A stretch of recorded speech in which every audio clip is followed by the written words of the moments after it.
चर्चा प्रारंभ होत है, सुनो साथ चित दे।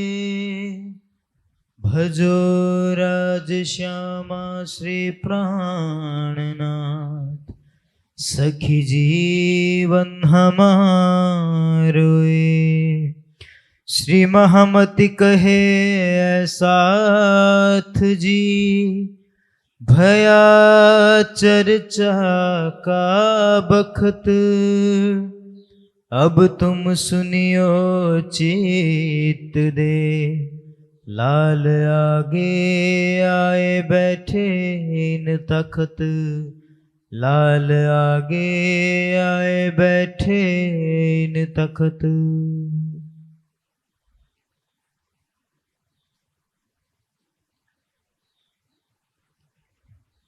श्री महामति कहे ऐ मोमिनो, ए शरत करो याद। फिर लाल आगे की कहूँ, जो झगड़े की बुनियाद। जो झगड़े को बुनियाद, हजरत हज इत करी।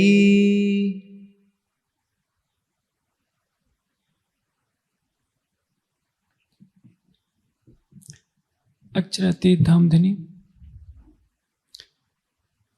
श्री लालदास जी के धाम हृदय से वर्णन करवा रहे हैं। अब प्रसंग प्रारंभ होता है। सूरत में 500 सुंदर साध श्री जी के चरणों में आ जाते हैं और उन्होंने दृढ़ संकल्प लिया कि धामधनी आप जागने के लिए आगे चलिए, हमारा तन मन धन आपके चरणों में समर्पित है। इसको कहते हैं झगड़े की बुनियाद। विवाद क्या है? दो विचारधाराओं का विवाद है। एक विचारधारा चाहती है कि वाणी का ज्ञान ढपा रहे, एक विचारधारा चाहती है कि वाणी का ज्ञान फैले। जो पहली विचारधारा है वो गादी के नाम पर अपना वर्चस्व चाहती है, वो वाणी और अक्षरातीत की महिमा को उजागर नहीं होने देना चाहती। श्री प्राणनाथ जी का एक ही लक्ष्य है, मूल स्वरूप अक्षरातीत की पहचान कराकर सभी आत्माओं को जागृत करना। यहाँ से बिहारी जी और श्री प्राणनाथ जी की दो शाखाएं हो जाती है। थे हम दो बेटे, एक नस्ली और नजरी। कीर्तन में एक चौपाई आती है, लड़ झगड़ जुदे हुए देने मसनंद पैगंबरी। गादीवाद जहां होगा वहां वाणी का फैलाव नहीं हो सकता। वाणी वहां न पसरी उस वक्त उस दिन, इंतजार थे मोमिन पर सुन न सके एक सुकन। बिहारी जी की कृपा ऐसी बनी रही कि कोई भी सुंदर साथ नौतनपुरी में वाणी का सुख ले नहीं सका। अब बिहारी जी का यही प्रयास है कि पूरे देश में कहीं भी वाणी का प्रकाश न होने दिया जाए, क्योंकि गादी पर बैठा हुआ व्यक्ति अपनी महिमा को ज़्यादा प्राथमिकता देता है। वो सोचता है कि ज्ञान फैल जाएगा, हर कोई जानकार हो जाएगा, तो मेरी महत्ता क्या रहेगी। हजरते हजित करी लेने को मक्का, फदे करी दज्जाल की कूच किया दारुल बका। कथे परंपरा में एक घटना है, जब मोहम्मद सल्लल्लाहु अलैहि वसल्लम मक्का में प्रकट हुए तो उनका कट्टर विरोधी था अबू जहल, जिसको कहते हैं अबू जहद, मूल नाम अबू जहद है। वो अद्वैतवाद को स्वीकार नहीं करता था। एक परमात्मा के सिवाय अन्य के अतिरिक्त अन्य देवी देवताओं को वो मानता था, जबकि मोहम्मद साहब एक अद्वैत परमात्मा का संदेश दे रहे थे कि एक अल्लाह के सिवा किसी की भक्ति नहीं करनी चाहिए। दोनों में जब टकराव बढ़ता है तो वर्चस्व तो था अबू जहद का। मोहम्मद साहब को अपने प्राण संकट में देखकर उन्हें मक्का छोड़ना पड़ा, क्योंकि मोहम्मद साहब के बहुत से कट्टर विरोधी हो गए थे। मक्का से वो मदीने आते हैं। मदीने में मोहम्मद साहब के काफ़ी अनुयायी हो गए और उन अनुयायियों की एक सेना तैयार की मोहम्मद साहब ने। मक्के पर धावा बोला गया, जिसमें हजरत अली के द्वारा अबू जहद का वध हुआ और इसके पश्चात पूरे मक्के पर मोहम्मद साहब का अधिकार हो गया। और मोहम्मद साहब ने जो 360 बुत रखे थे वहाँ सबको फेंकवा कर एक अद्वैत परमात्मा की उपासना का विधान कर दिया, जो आज तक इस्लाम में चला आ रहा है। इसको बातिनी रूप से घटाइए। हजरते हज इत करी। हजरत कौन है? श्री प्राणनाथ जी। हज करना, हज करना यानी प्रस्थान करना, लेने को मक्का। मक्का क्या है? नौतनपुरी मक्का है। श्री बिहारी जी के अंदर परमधाम की आत्मा तो है, लेकिन कलयुग रूपी अज्ञानता रूपी दज्जाल उनके अंदर बैठा हुआ है। वो अज्ञान क्या चाहता है कि वाणी का प्रकाश न हो। फतेह करी दज्जाल की, कूच करे दारुल बका। अब श्री प्राणनाथ जी जाहिरी गद्दी को नहीं लेंगे। बातिनी गद्दी क्या है? जो श्री देवचंद जी के धाम हृदय में युगल स्वरूप की बैठक थी, वही बातिनी गद्दी है। बिहारी जी तो जाहिरी गद्दी पर बैठे हैं, रूई की गद्दी पर बैठे हैं, और रूई की गद्दी में कोई भी शक्ति नहीं होती। आज महिमा किसकी गाई जा रही है? जाहिरी गद्दी की, कि अमुक गद्दी पर ये महाराज बैठे हैं, अमुक गद्दी पर ये बैठे हैं। हमारी आत्मा का हृदय अक्षरातीत का सिंहासन है। आप सागर में झूम झूम कर गाते हैं, पूरा देश गाता है, लेकिन कोई नहीं सोचता कि अर्श तुम्हारा मेरा दिल है, इत आए करो आराम, सेज बिछाई रुच रुच के यही तुम्हारा विश्राम। हमारे दिल को धनी ने अर्श बनाया है, इन गुनहगारों के दिल को अर्श कर बैठे मेहरबान। और वाणी का प्रकाश न होने से हम लकड़ी और रुई की गादी पर सिर पटकते हैं। उस गादी में क्या रखा है? जो हमारी आत्मा के धाम हृदय में सिंहासन बसता है अक्षरातीत का, उस सिंहासन को तो हम सजाते नहीं, मांगते हैं उस निर्जीव गादी से जिसमें कुछ नहीं रखा है, जिसको एक कारीगर ने, एक लुहार ने और एक बढ़ई और एक दर्जी ने बनाया होता है।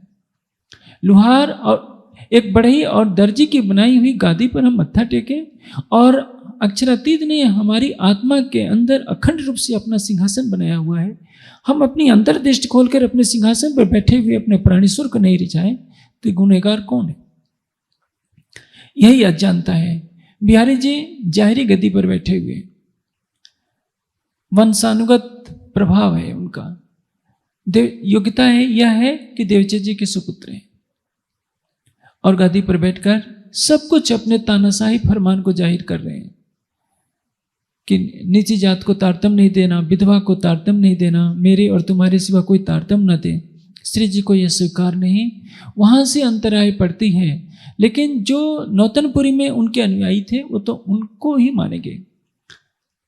तब केतिक गिरो उधर भई, और केतिक मेरे साथ दई जाहिर मसनन नसलिए दूजी बातून मेरे हाथ।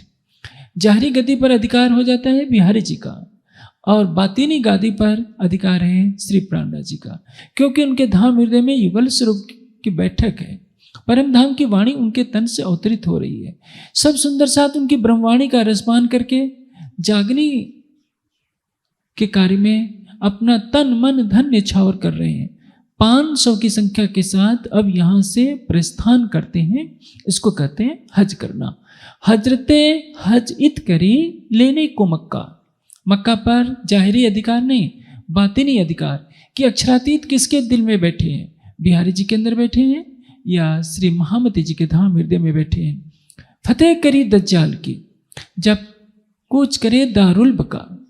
श्री प्राणनाथ जी वहाँ से सूरज से जागने करते हुए जब पन्ना जी पहुँचते हैं तो पन्ना जी में चारों किताबें उतरती हैं, खिलवत, परिक्रमा, सागर और श्रृंगार। मार्ग में तरह तरह के ग्रंथ अवतरित होते जाते हैं।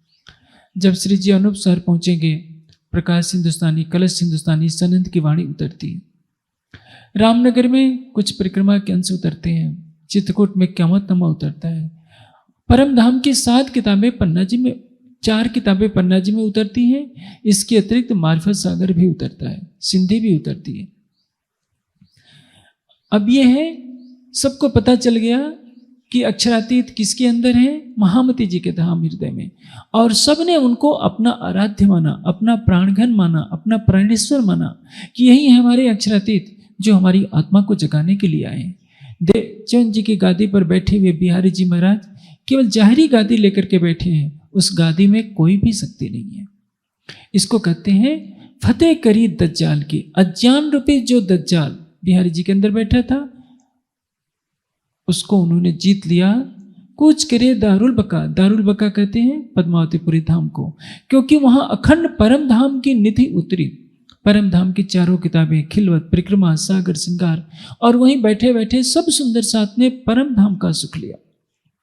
इसलिए पद्मावतीपुरी धाम को इस दुनिया में परम धाम की शोभा दी गई, क्योंकि परम धाम की चारों किताबें अवतरित हुई थी। और सुंदर साथ ने परम धाम के भाव से ही प्राणनाथ जी को अपना सर्वस्व मानकर उनको रिझाया था। अब शहर मदीना सूरत, यहां से थी चले, जब सूरत को मदीना कहा गया। अब सूरत से 500 सुंदर साथ का समूह चलता है, जिसमें पहला नाम है श्री बाई जी यानी तेज कौरी जी, जिनका विवाह श्री महामती जी के साथ होता है। अपना सारा जीवन लगा दिया उनकी सेवा करने में। गोवर्धन भाई चलते हैं, जो आए थे, अपना तन धन सब कुछ न्यौछावर कर दिया। बिहारी जी की बहन जमुना बाई अपने बेटे छबेल दास जी के साथ चल पड़ती है। बिहारी जी विरोध में हैं। उनकी बहन जमुना बाई ने पहचाना कि श्री मेहराज मेहराज नहीं है, उनके अंदर तो हमारी आत्मा के प्रीतम प्राणनाथ है। और तब अपना सारा जीवन तो सेवा में लगाया ही उनका बेटा छबेल दास। कितनी कठिन सेवा है, आप अष्टपहर की लीला में सुनेंगे। श्री जी जब भी जल आरोगते हैं तो यह सेवा है छबेल दास की। सेवा करते करते अपना तन छोड़ा। 3 चीजें सुंदर साथ की अखंड दौलत है। श्री मोहम्मद कहे ईमान इश्क की, शुक्र गरीबी सबर, इन भी तिरुहे दोस्ती हक की, प्यार कर सके तो कर। यहां 5 संपत्तियों की चर्चा की गई है। इश्क, ईमान, शुक्र यानी पल पल धनी को धन्यवाद देना, गरीबी, विनम्रता, सब्र यानी संतोष, हर पल में हमें संतोष रखना होगा। हमने अपना हाथ राज्य के हाथों में दे दिया है, तो सुख हो दुख हो आप विश्वास रखिए कि राज्य जो कुछ कर रहे हैं ठीक कर रहे हैं। अब जो 3 संपत्तियों की मैं विशेष चर्चा करूंगा वो है, पहली संपत्ति है ईमान, इश्क। जब तक ईमान दृढ़ नहीं होगा तब तक इश्क कहां से आएगा? ईमान आएगा इल्म से, यानी तारतम वाणी का ज्ञान, मूल स्वरूप के प्रति अटूट प्रेम, अनन्य प्रेम। वैसा प्रेम किसी अन्य के साथ न हो, हमारा रोम रोम उनका हो। और तीसरी चीज है सेवा। इश्क, ईमान और सेवा जिसके पास मिल गई उससे बड़ा भाग्यशाली इस संसार में और कोई भी नहीं। आप देखेंगे सब सुंदर साथ 500 की संख्या है। कौन सेवा में चलेगा? जाके धनी पकड़े हाथ। चर्चा सुनने कौन आएगा? जाके धनी पकड़े हाथ। नहीं तो सारा संसार तो माया में रला ही हुआ है। गोवर्धन भाई भी हैं, लालदास जी हैं। लालदास जी, लालदास संग चले खाली लेकर हाथ। कुछ नहीं है लालदास जी के पास, जो कभी अरबोपति थे, अब उनके पास 1 रुपया भी नहीं, लेकिन अपना तन मन सब कुछ निछावर कर दिया है धामधनी के चरणों में।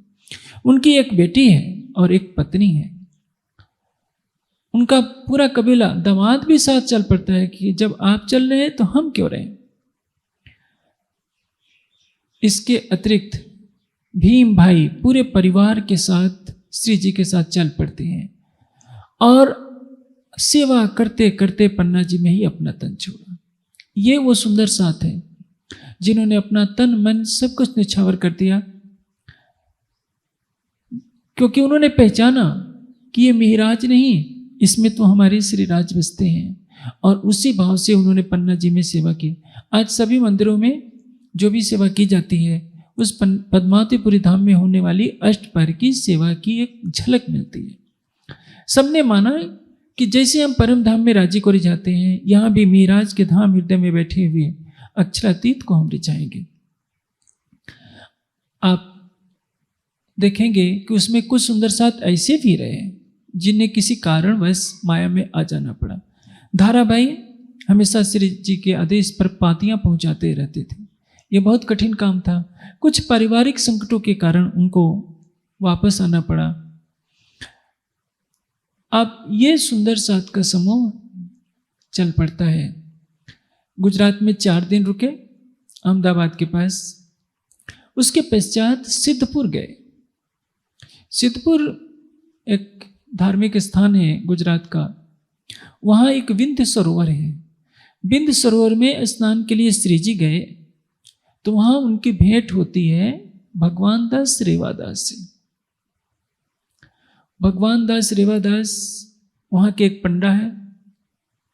आप जानते हैं पंडा लोगों की जीविका क्या होती है। जो भी तीर्थयात्री आते हैं उनको कुछ अपने यहाँ ठहरने भी देते हैं, खिलाते पिलाते भी हैं, पूजा पाठ करवाते हैं। मूल उद्देश्य होता है पूजा पाठ करवाना।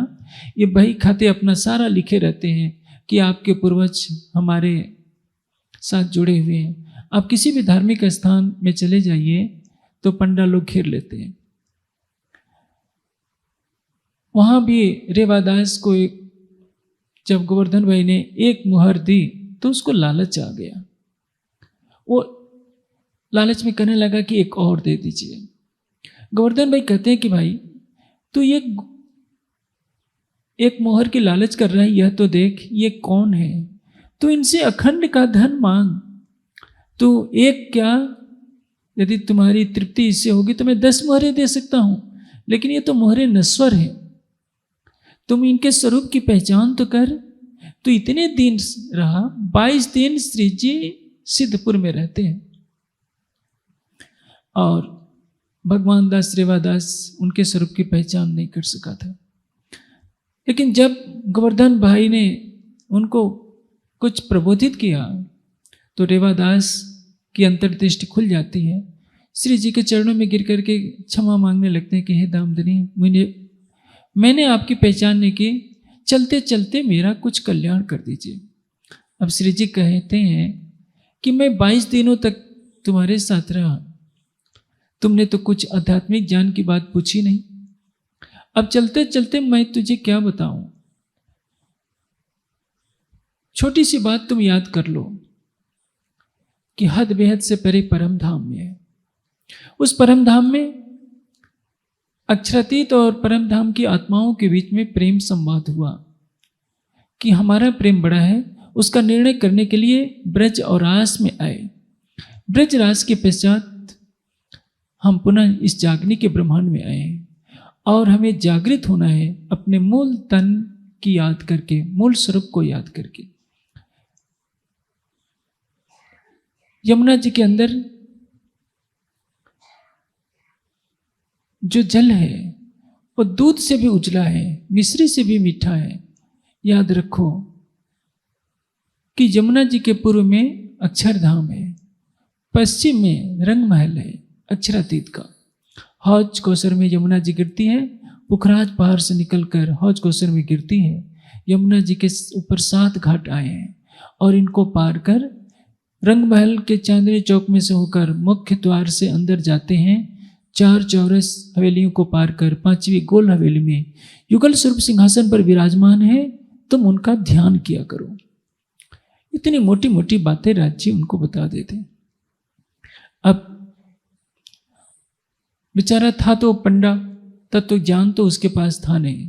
जैसे पंडा लोग कुछ श्लोक रट लेते हैं और उसी से अपना कल्याण समझते हैं पूजा पाठ कराकर। उसने समझा कि ये भी एक मंत्र है और श्री जी की कही हुई बातों को रटता रहता है। कई महीने तक बोलता नहीं है। एक दिन उसकी भेंट केशवदास जी से होती है। केशवदास जी से उसकी घनिष्ठता थी। बातचीत में उसने कह दिया कि एक छत्री इधर आया था, उनके साथ काफी लोग थे, 500 की संख्या थी लगभग। उन्होंने मुझे कुछ अजीब बात बताई। पूछा कि क्या बात बताए, तो वही कहने लगा कि वो कह रहे थे कि हद बेहद से परे परम धाम है जिसमें सच्चिदानंद परब्रह्म अपने अनंत आत्माओं के साथ क्रीड़ा किया करते हैं। उनके बीच में प्रेम संवाद हुआ जिसके कारण ब्रजराज में आना पड़ा। अब इस जागने के ब्रह्मांड में पुनः आए हैं। जब तक यमुना जी के किनारे के जो 7 घाट आए हैं, जो पुखराज पहाड़ से निकलकर हौज कौसर में गिरती है, जब तक हम यमुना जी को पार कर चांदनी चौक से होते हुए मुख्य द्वार से अंदर 4 चौरस हवेलियों को पार कर 5वीं हवेली में युगल स्वरूप जो सिंहासन पर विराजमान है उनकी शोभा को दिल में नहीं बसाएंगे तब तक हमारी आत्मा जागृत नहीं होगी। यह सुनकर केशवदास जी कहते हैं कि रेवादास तो सचमुच पंडा ही रह गया।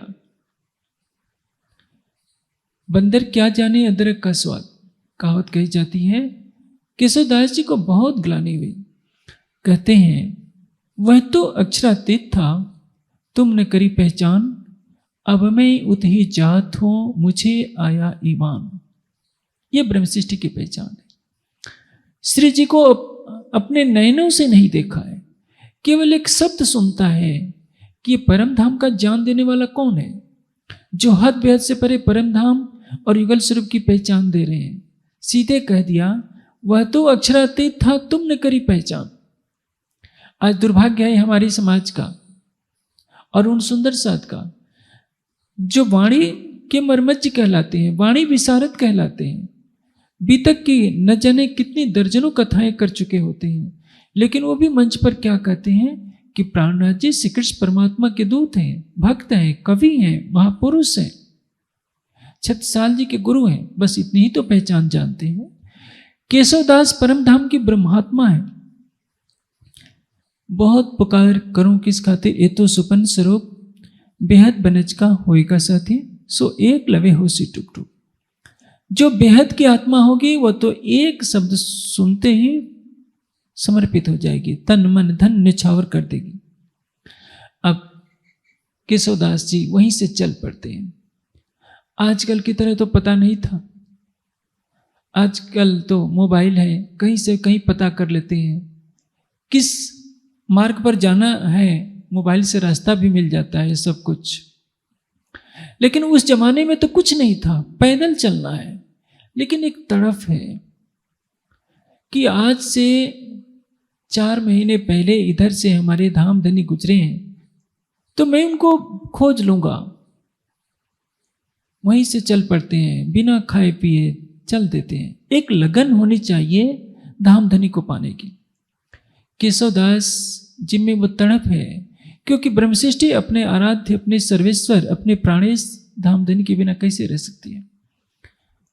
चल पड़ते हैं केशवदास जी, पूछते पूछते आखिर दिल्ली में लाल दरवाजे पहुंच जाते हैं, जहां रामचंद्र पंसारी के यहाँ श्री जी का पता चल जाता है। लाल दरवाजे में आकर श्री जी के चरणों में रहकर वाणी का ज्ञान ग्रहण करते हैं, तारतम लेकर आते हैं और जागने का विगुल बजा देते हैं। सबसे पहले उन्होंने रेवादास भगवान दास को जागृत किया। इसके अतिरिक्त केशवदास नाम के एक अन्य सुंदर साथ को भी जागृत किया। कई सुंदर साथ को जागृत करते हैं। एक विठल भाई भी है, उनको भी चर्चा सुनाकर जागृत किया और दिल्ली भेजा, जाकर श्री जी के चरणों में प्रणाम कराओ। वो गए भी, लेकिन उस समय औरंगजेब से शरीयत के नाम पर जो औरंगजेब ने अत्याचार कर रखा था, जो शरीयत से युद्ध चल रहा था, उससे डर करके विठल भाई भाग आए घर। अब उन्होंने क्या किया केशवदास जी ने, थाना थोप्या सिद्धपुर में थाना थाप्या, थाना यानी ज्ञान केंद्र की स्थापना की। कोई मंदिर नहीं बनाया। याद रखिए, ठौ ठौ थाने दिए मेला हुआ है मध्यदेश। थाने का अर्थ क्या होता है? केंद्र। हम ज्ञान का केंद्र बनाए, चितवनी का केंद्र बनाए, जहां हमारी आत्मा जागृत हो। वाणी में धाम लिखा है, केवल परम धाम की शोभा केवल पद्मावतीपुरी को है, क्योंकि महामती जी के धाम हृदय में अक्षरातीत अभी भी विराजमान होकर लीला कर रहे हैं।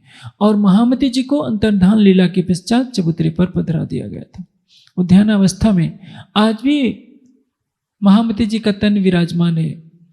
आप शिष्ट के अनेक 7 चिरंजीवी व्यक्तियों के बारे में सुनते हैं, अश्वत्थामा, बलि, व्यास, विभीषण, ये परशुराम है, ये लोग स्थूल शरीर से, इनको यह योग्यता प्राप्त है कि स्थूल शरीर से अभी भी विचरण किया करते हैं, लेकिन इनका शरीर सामान्य प्राणियों वाला शरीर नहीं है कि रोटी दाल चावल खाते हैं। जो पंचभूतों पर विजय प्राप्त कर लेते हैं वो अपने शरीर को कल्प तक रखने की योग्यता प्राप्त कर सकते हैं, क्योंकि पंचभूतों पर अधिकार होने के पश्चात मृत्यु से ये परे हो जाते हैं, प्रकृति का इन पर बस नहीं चलता। यह प्रसंग श्वेताश्वर उपनिषद में दिया गया है। अब श्री जी के चरणों में जो भी सुंदर साथ आते हैं, जिनको केशव भाई भेजे होते हैं, तारतम्य ज्ञान ग्रहण करते हैं और पुनः अपनी आत्मा का आनंद लेने लगते हैं। थाना यानी केंद्र बनाकर, सिद्धपुर को केंद्र बनाकर केशव भाई जागने का प्रवाह चला देते हैं। आज भी समाज को यही प्रेरणा लेनी चाहिए कि जिस तरह से सिद्धपुर में केशव भाई ने केंद्र बनाकर वाणी का प्रकाश किया, आज के युग में वैसे ही ज्ञान केंद्रों की आवश्यकता है, मंदिरों की आवश्यकता नहीं है। कड़वा सच यह है कि जितनी ऊर्जा हम महलों की तरह सुंदर सुंदर मंदिर बनाने में लगा रहे हैं, उतनी ऊर्जा यदि हम ज्ञान केंद्र बनाएं जहां विद्वानों को तैयार किया जा सके, कोई विद्वान आए ठहर जाए, वाणी का साहित्य रखा हो, वहां ध्यान का कक्ष हो, पुस्तकालय हो, तो इससे ज़्यादा प्रगति हो सकती है। हम यदि कलश चढ़ाने में 25-25 लाख रुपए खर्च कर देते हैं, मंदिर की व्यवस्था में हर वर्ष लाखों रुपए खर्च होते हैं, इससे जागने का कोई लक्ष्य प्राप्त नहीं हो सकता। जागने को बढ़ाने के लिए ज्ञान केंद्रों की आवश्यकता है, मंदिरों की नहीं। हाँ, ज्ञान केंद्र में भी सेवा पूजा को आप पधरा सकते हैं, छोटे रूप में सेवा कीजिए, लेकिन यह सोचिए कि हम सोने का कलश ही चढ़ाएंगे तो राज्य खुश होंगे, ऐसा नहीं है। राज्य किसी को आप रिझाना चाहते हैं तो उनकी आत्माओं को जगाइए जो माया में भटकी हुई हैं, जिनको कुछ भी पता नहीं। आपने अभी तक में सुना होगा, जब श्री देवचंद जी देखते हैं कि कोई नया सुंदर साथ आया है तो उन्हें बहुत आह्लाद होता है। यदि कोई किसी को नए सुंदर साथ को समझा करके लाता है तो श्री देवचंद जी उसके लिए बहुत आशीष देते हैं और अपना वरद हस्त उसके ऊपर रखते हैं कि तुमने धाम धनी की बहुत बड़ी सेवा की। आज भी सारा संसार अक्षरातीत के ज्ञान के लिए प्यासा है। हमारा नैतिक उत्तरदायित्व होता है कि हम छोटे या बड़े जगह जगह ज्ञान केंद्रों की स्थापना करें, जिसमें सजावट का महत्व नहीं है, ज्ञान का महत्व हो कि हम वाणी को प्रकाश में कैसे लाएं। हम जो बड़े बड़े भंडारे करते हैं, शोभा यात्राएं निकालते हैं, उनसे आज जागने का कोई भी लक्ष्य हासिल होने वाला नहीं है। जागने का लक्ष्य तो तब प्राप्त होगा जब सबके हृदय में हम ब्रह्मवाणी की गूंज करा दें, सबके हृदय में युगल स्वरूप की छवि बसा दें। 20-25 लाख 40 लाख खर्च करके हम एक मंदिर बनाते हैं, क्यों नहीं हम हर सुंदर साथ के हृदय में मंदिर बना देते हैं। वो मंदिर ज्ञान का होगा, प्रेम का होगा। जब सबका हृदय धनी का धाम है तो हर दिल को मंदिर बना दीजिए, अपने हृदय को मंदिर बनाइए जिसमें अक्षरातीत की अखंड शोभा विराजमान हो जाए। मंदिर को तो 4 साल 5 साल के बाद मरम्मत भी करानी पड़ती है। हृदय में जो अक्षरातीत का सिंहासन बनता है उसकी कोई मरम्मत नहीं करानी पड़ती है। शरीर भी मृत्यु को प्राप्त हो जाएगा तो भी आत्मा के हृदय में वो अखंड मंदिर बना रहा है। इसलिए अखंड मंदिर की तरफ ध्यान दीजिए और उसका लक्ष्य पूरा होगा ज्ञान केंद्रों की स्थापना से। अब श्री जी वहां से चलते हैं, चलते चलते सिद्धपुर से आते हैं मेड़ता। मेड़ता में लाभानंद यति नाम के एक महात्मा रहते हैं। यति किसको कहते हैं? यति का अर्थ होता है जो संसार से विरक्त होकर केवल ध्यान साधना में लगा रहे, उसको कहते हैं यति। मुनि किसको कहते हैं? जो धर्म और तत्व का मनन करता है उसको मुनि कहते हैं। ऋषि किसको कहते हैं? ऋषियों मंत्र द्रष्टारः मंत्रान संप्रादो। जो वेद मंत्रों के अर्थ को समाधि अवस्था में साक्षात्कार करता है उसको ऋषि कहते हैं। महर्षि किसको कहते हैं? जो अंग उपांग सहित 4 वेदों की व्याख्या कर सकता हो और समाधि अवस्था में मंत्रों के मंत्रार्थ को जानता हो उसको महर्षि कहते हैं। ब्रह्मर्षि किसको कहते हैं? जो समाधि अवस्था में ब्रह्म के तत्व को जानता हो, साक्षात्कार करता हो, उसको ब्रह्मर्षि कहते हैं। ये अलग अलग उपाधियां हैं। योगी किसको कहते हैं? जो योग साधना में तल्लीन हो। संयोग योग इत्युक्ता जीवात्म परमात्मा। जीव का और परमात्मा का मिलन ही योग है। योग का दूसरा अर्थ है समत्वम योग उच्चते। समत्व, समत्व भाव को प्राप्त होना। हम दृष्टा होकर संसार को देखने लगे। सुख हो रहा है तो हम खिलखिलाए नहीं, दुख हो तो फुट फुट कर रोए नहीं। हंसना और रोना दोनों ही अज्ञानता है। आप दृष्टा भाव से देखकर संसार में प्रसन्न रहिए। एक तो होता है प्रसन्नता, जो स्वाभाविक जीव की प्रसन्नता है। सामान्य प्राणी कभी खूब हंसेगा, कभी खूब रोएगा, ये दोनों ही अज्ञानता मूलक है। जो ज्ञानी होगा वो मुस्कुराएगा, दृष्टा भाव से देखेगा। उसको मालूम है कभी घनी अंधेरी रात है तो कभी उगता हुआ सूरज है, कभी दुख के बादल हैं तो कभी सुख की फुहारें पड़ती हैं। ये तो संसार है, कहीं मान है कहीं अपमान है। सुखे दुखे समे कृत्वा लाभ अलाभो जया जयो तस्मात् उत्तिष्ठ कौन्तेय न यो पापम अवाप्स्यसि। अर्जुन, लाभ हान, जय पराजय, सुख दुख, मान अपमान में तू समान हो जाए और उठकर खड़ा हो जाए निष्काम कर्म करने के लिए, जो मैं तुझसे कह रहा हूं। इसलिए जो महान पुरुष होते हैं बड़ी से बड़ी विपत में कभी घबराते नहीं है। सामान्य व्यक्ति जरा से संकट आएगा दहाड़ मारकर रोना शुरू कर देता है, लेकिन जिन्होंने अपने जान चक्षुओं से देख लिया है वो आंसू क्यों बहाए, अधीर क्यों हो? जिनके हृदय में अक्षरातीत का सिंहासन सजा है वो घबराएं क्यों? इसलिए जो इस समत्व अवस्था को प्राप्त हो जाता है वह योग की अवस्था को प्राप्त हुआ माना जाता है, उसको कहते हैं योगी। लेकिन लाभानंद यति कोई आर्ष योगी नहीं थे, वो एक तांत्रिक था और तांत्रिक क्रियाओं को सिद्ध कर रखा था। तांत्रिक क्रिया किसको कहते हैं? आध्यात्मिक क्षेत्र में दो चीजें चलती हैं।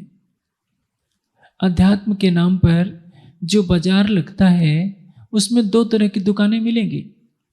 एक तो योगी महात्मा की, जिसकी साधना को कहते हैं दक्षिण मार्गी, और एक जो साधना होती है वो कहलाती है वाम मार्गी, जो तामसिक लोगों की होती है।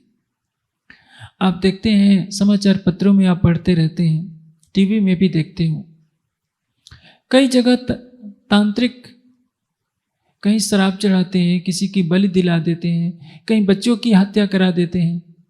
किसके लिए?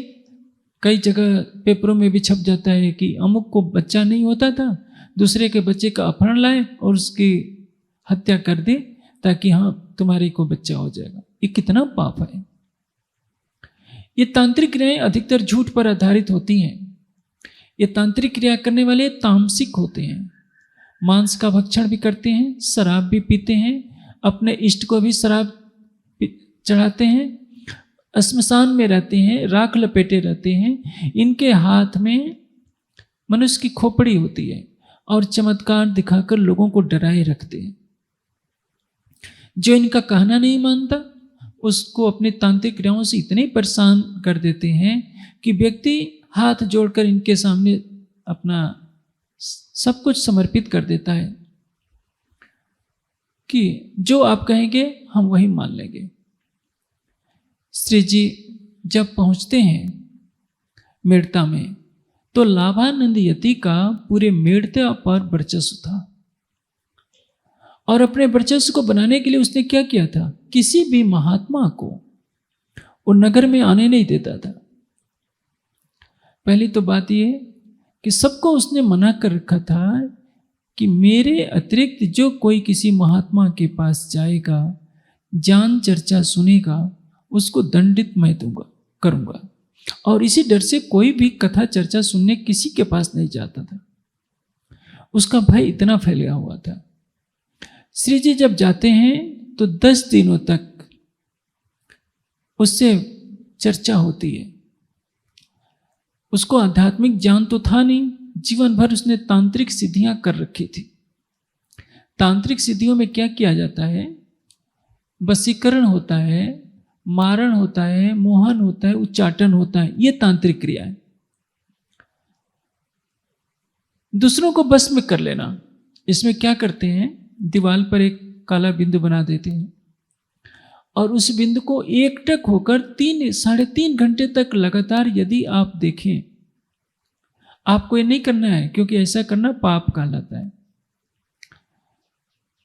3 घंटे तक जो एकटक देख लेगा, वो जिससे जो कहेगा वो करना पड़ेगा। इसको कहते हैं वशीकरण, और कुछ नहीं होता। आपकी जो शक्ति है मन और इंद्रियों की, मन की शक्ति को जब आप एकाग्र करेंगे तो मन के संकल्प से आप जो चाहें वो करवा सकते हैं। इसको सिद्धि कहते हैं। जैसे खेत में घास लगी हुई है, एक बकरी भी आएगी तो सारी घास को चर सकती है, उसमें कोई शक्ति नहीं। लेकिन सारी घास को इकट्ठा करके आप रस्सी बट दीजिए तो उस रस्सी से हाथी को भी बांधा जा सकता है। ये तो स्थूल लाभ हुआ। यदि उस घास को आप दूसरे रूप में परिवर्तित कर लेते हैं, गैस के रूप में परिवर्तित कर लेते हैं, तो और शक्ति पैदा हो जाएगी। जैसे यदि उस घास को आपने सुखा लिया लंबी मात्रा में, तो उससे आप बिजली भी बना सकते हैं। चाहे गैस के माध्यम से गैस बनाकर बिजली बनाइए या टरबाइन के माध्यम से बिजली बनाइए। यदि आप वैसा नहीं कर सकते हैं तो एक बकरी आएगी, सबको चरती जाएगी। मनुष्य की शक्ति भी चारों तरफ फैली हुई है। हम अपनी शक्ति को नहीं पहचानते हैं, इसलिए असहाय बने होते हैं। देखने के लिए सबका शरीर हड्डी मांस का पुतला है। हड्डियों के ऊपर चमड़े का ढक्कन है, मांस है इसमें। हमारी 10 इंद्रियां हैं, 5 ज्ञानेंद्रियां, 5 कर्मेंद्रियां, 5 ज्ञानेंद्रियां विषयों का सेवन करती है। मन इसी में खुश रहता है। शरीर के 9 द्वारों से मलमूत्र ही निकलता है।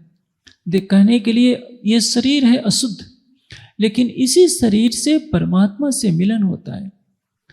यदि आध्यात्मिकता की तरफ यह शरीर चल गया तो इस शरीर की हड्डी तक पूजी जाती है। राख तक के लिए लोग तरसते हैं। जब बुद्ध का शरीर छूटा, दाह संस्कार हुआ, तो उनकी अस्थियों की राख के लिए लड़ाई होने को तैयार हो गए थे लोग कि हम ले जाएंगे, हम ले जाएंगे। मोहम्मद साहब का बाल एक कश्मीर के मस्जिद में रखा था, हजरत बल में। वो बाल गुम हो गया था तो उसके लिए आतंक मच गया था, लगता था कि दंगे फैल जाएंगे।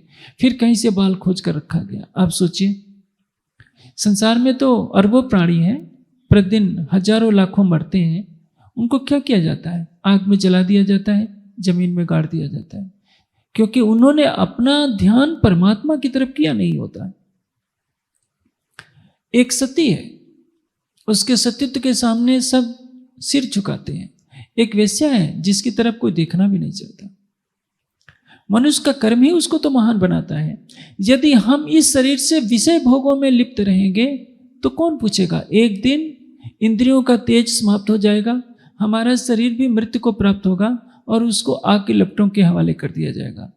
लेकिन इसी शरीर से यदि आपने अपने प्राणेश्वर को रिझा लिया, आपने अक्षरातीत का दीदार कर लिया, तो आपके जीव को अखंड बेहद का अनंत सुख मिलेगा और आपकी आत्मा अपने प्राणेश्वर के साथ विहार किया करेगी। उपयोग पर निर्भर है। इस शरीर की कीमत अनमोल है और देखा जाए तो कुछ भी नहीं, उपयोग पर निर्भर है।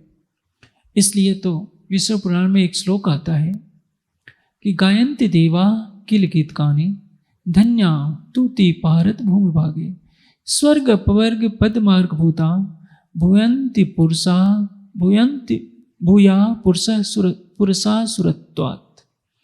स्वर्ग में बैठे हुए देवता भी प्रार्थना करते हैं कि हे परमात्मा, हमें भारतवर्ष में मानव तन दे देना ताकि हम आपका ध्यान कर, आपकी भक्ति करके शाश्वत मोक्ष को प्राप्त कर सकें।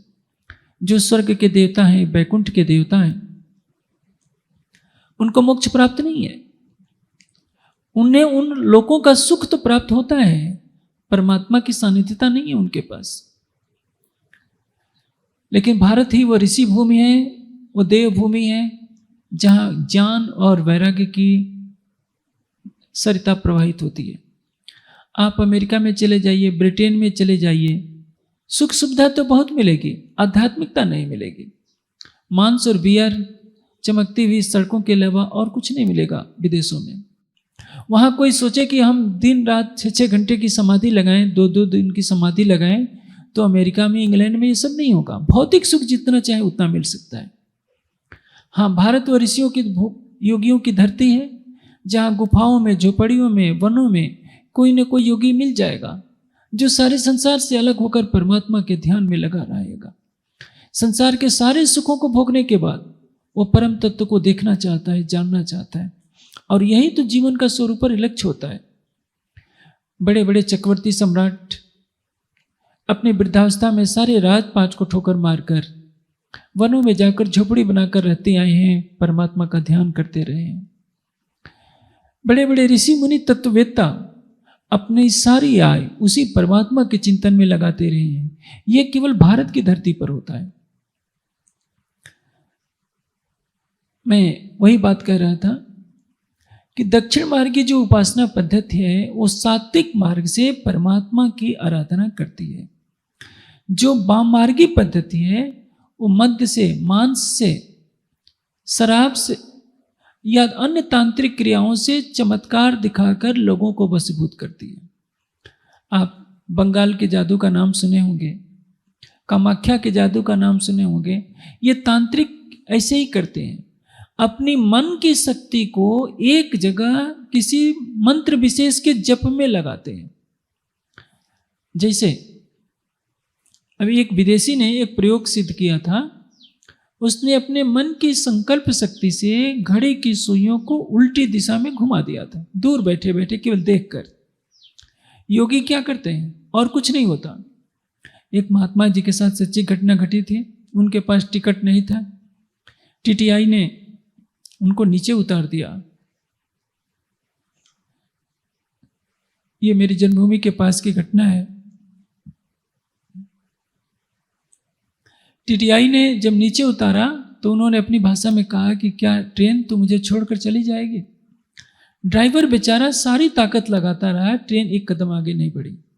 जब लोगों ने उनसे कहा कि उस महात्मा को आपने अपमानित क्यों किया, बेचारे टीटी ने आकर के पैर पकड़े, उनको बैठाया आदर से, तब ट्रेन चली। इसमें और कुछ नहीं है, योगी का संकल्प बल। वैसे ये सब कार्य कभी नहीं करना चाहिए, क्योंकि प्रकृति के नियमों का उल्लंघन करना समाज को गलत दिशा में डालना होता है। लोग परमात्मा का ध्यान छोड़कर यही चमत्कारिक सिद्धियां यदि करने लगेंगे तो समाज का बहुत अहित होगा। इसलिए जो भी ध्यान की प्रक्रिया है केवल परमात्मा के दर्शन के लिए होनी चाहिए, समाज को खुश करने के लिए नहीं, क्योंकि समाज को आप कभी भी खुश नहीं कर सकते। ये माया का संसार आपकी सिद्धि विभूतियों को देखकर आपके पास माया के लिए आएगा, परमात्मा को पाने के लिए कोई नहीं आना चाहे। इस दुनिया में लोग माया से प्रेम करते हैं। आप सिद्ध महापुरुष बन जाइए तो आपके पास तांता लग जाएगा केवल माया के लिए। हम करोड़पति बन जाए, हमारे बेटे को ये हो जाए, हमारा पोता हो जाए, आप आशीर्वाद दे दीजिए।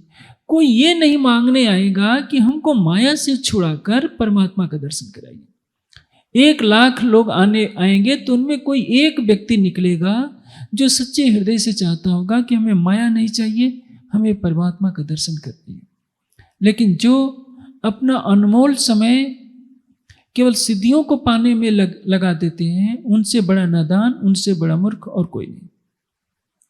इसलिए कभी सिद्धि के पीछे नहीं चलना चाहिए। जीवन का एकमात्र लक्ष्य होना चाहिए आत्म साक्षात्कार, परमात्मा का दर्शन, अपनी आत्मा को उस परमात्मा में लगाए रखना। लाभानंद यति कहलाने को यति था वो तांत्रिक, और उसने ऐसी सिद्धियां कर रखी थी। जब 10 दिन तक श्री जी के साथ सत्संग होता है, लाभानंद यति को कुछ भी उत्तर आता नहीं। अब सोचा कि ये तो मेरी बदनामी फैल जाएगी कि मैं प्राणनाथ जी के प्रश्नों का उत्तर नहीं दे पाया। अब उसने सोचा कि रात को जब सारे सुंदर साथ सोए रहे तो मैं इनको पहाड़ से चूर चूर कर दूं, यानी इनके ऊपर पत्थरों की, बड़ी बड़ी शिलाओं की वर्षा करवाकर इनको सबको मार डालूं। सब सुंदर साथ सो रहे होते हैं और वो अपने भूत प्रेतों को जो सिद्ध कर रखा था। तांत्रिक क्रियाओं में क्या होता है, जो सूक्ष्म शरीरधारी जीव होते हैं उनको प्रसन्न कर लिया जाता है और उनसे अनैतिक काम करवाए जाते हैं। विद्वानों में एक बहुत विवाद का विषय है कि भूत होते हैं कि नहीं होते हैं। आमतौर पर यह बात मानी जाती है कि जो अनपढ़ समाज होता है वो भूत प्रेत की ज़्यादा बातें करता है और विशेषकर इसकी शिकार बहनें हुआ करती हैं। किसी को कह दीजिए कि भूत है तो लोग डर जाते हैं और जितनी बातें कही जाती हैं समझिए उसमें 90-95% तो झूठ ही होता है। एक ने भय बैठा दिया कि उस पेड़ पर भूत रहता है तो लोग डर के मारे कोई नहीं जानते। भूत क्या है इसके बारे में एक सामान्य सी बात है समझने की। वेद में कहा गया है यमेन वाइना सत्यराजन, यानी जीव जब शरीर छोड़ता है तो सामान्य नियम यह है, बृहदारण्यक उपनिषद में जो लिखा है कि जैसे एक पतंगा किसी तिनके पर अपना आगे पैर रखता है और उठाकर दूसरे पैर को उस तिनके पर रखने में जितना समय लगता है उतने ही समय में एक जीव दूसरे एक तन को छोड़कर दूसरे गर्भ में प्रवेश कर लेता है। लेकिन हर नियम के साथ अपवाद भी होता है। यदि उसके चित्त में वासना है कि मैं नहीं मरा होता, उसको मोह बना रहता है, तो उसमें देरी लग जाती है। यह सब कुछ परमात्मा के निर्देश पर होता है। जिसके चित्त में जैसी वासना होती है जीव की वही गति होती है। यदि जीव अकाल मृत्यु का शिकार हुआ है, एक्सीडेंट से हुआ है, किसी और चीज से हुआ है और उसकी तृष्णा रह गई होती है कि मैं मरा नहीं होता या किसी को धोखे से मार दिया जाता है, तो उसका जीव कुछ समय के लिए गर्भ में प्रवेश नहीं कर पाता है। वो वायुमंडल में भटकता रहता है। वो कभी कभी किसी को दिख जाता है तो लोग कहते हैं भूत। भूत यानी प्राणी। जैसे स्थूल शरीरधारी हम हैं वैसे ही स्थूल शरीरधारी से रहित जो जीव है उसको कहते हैं सूक्ष्म शरीरधारी जीव। यानी भूत का अर्थ प्राणी ही होता है। किस योनि में किस जीव को जाना है, कहाँ जाना है, ये उसके कर्मों के अनुसार, उसके चित्त की वासना के अनुसार राज्य के निर्देश पर निर्भर करता है। इसलिए कभी किसी भूत से डरने की आवश्यकता नहीं होती है। कोई योगी कभी भूत प्रेतों से डरता नहीं है और तांत्रिक क्रियाओं का कभी भी किसी योगी महात्मा पर असर नहीं पड़ता है। असर किस पर पड़ता है? जिनका आत्मबल कमजोर होता है। प्राय महिलाएं इसकी ज़्यादा शिकार होती हैं। एक घटना गोपीनाथ कविराज की मैं बताता हूँ, कई बार मैंने जिक्र भी किया होगा।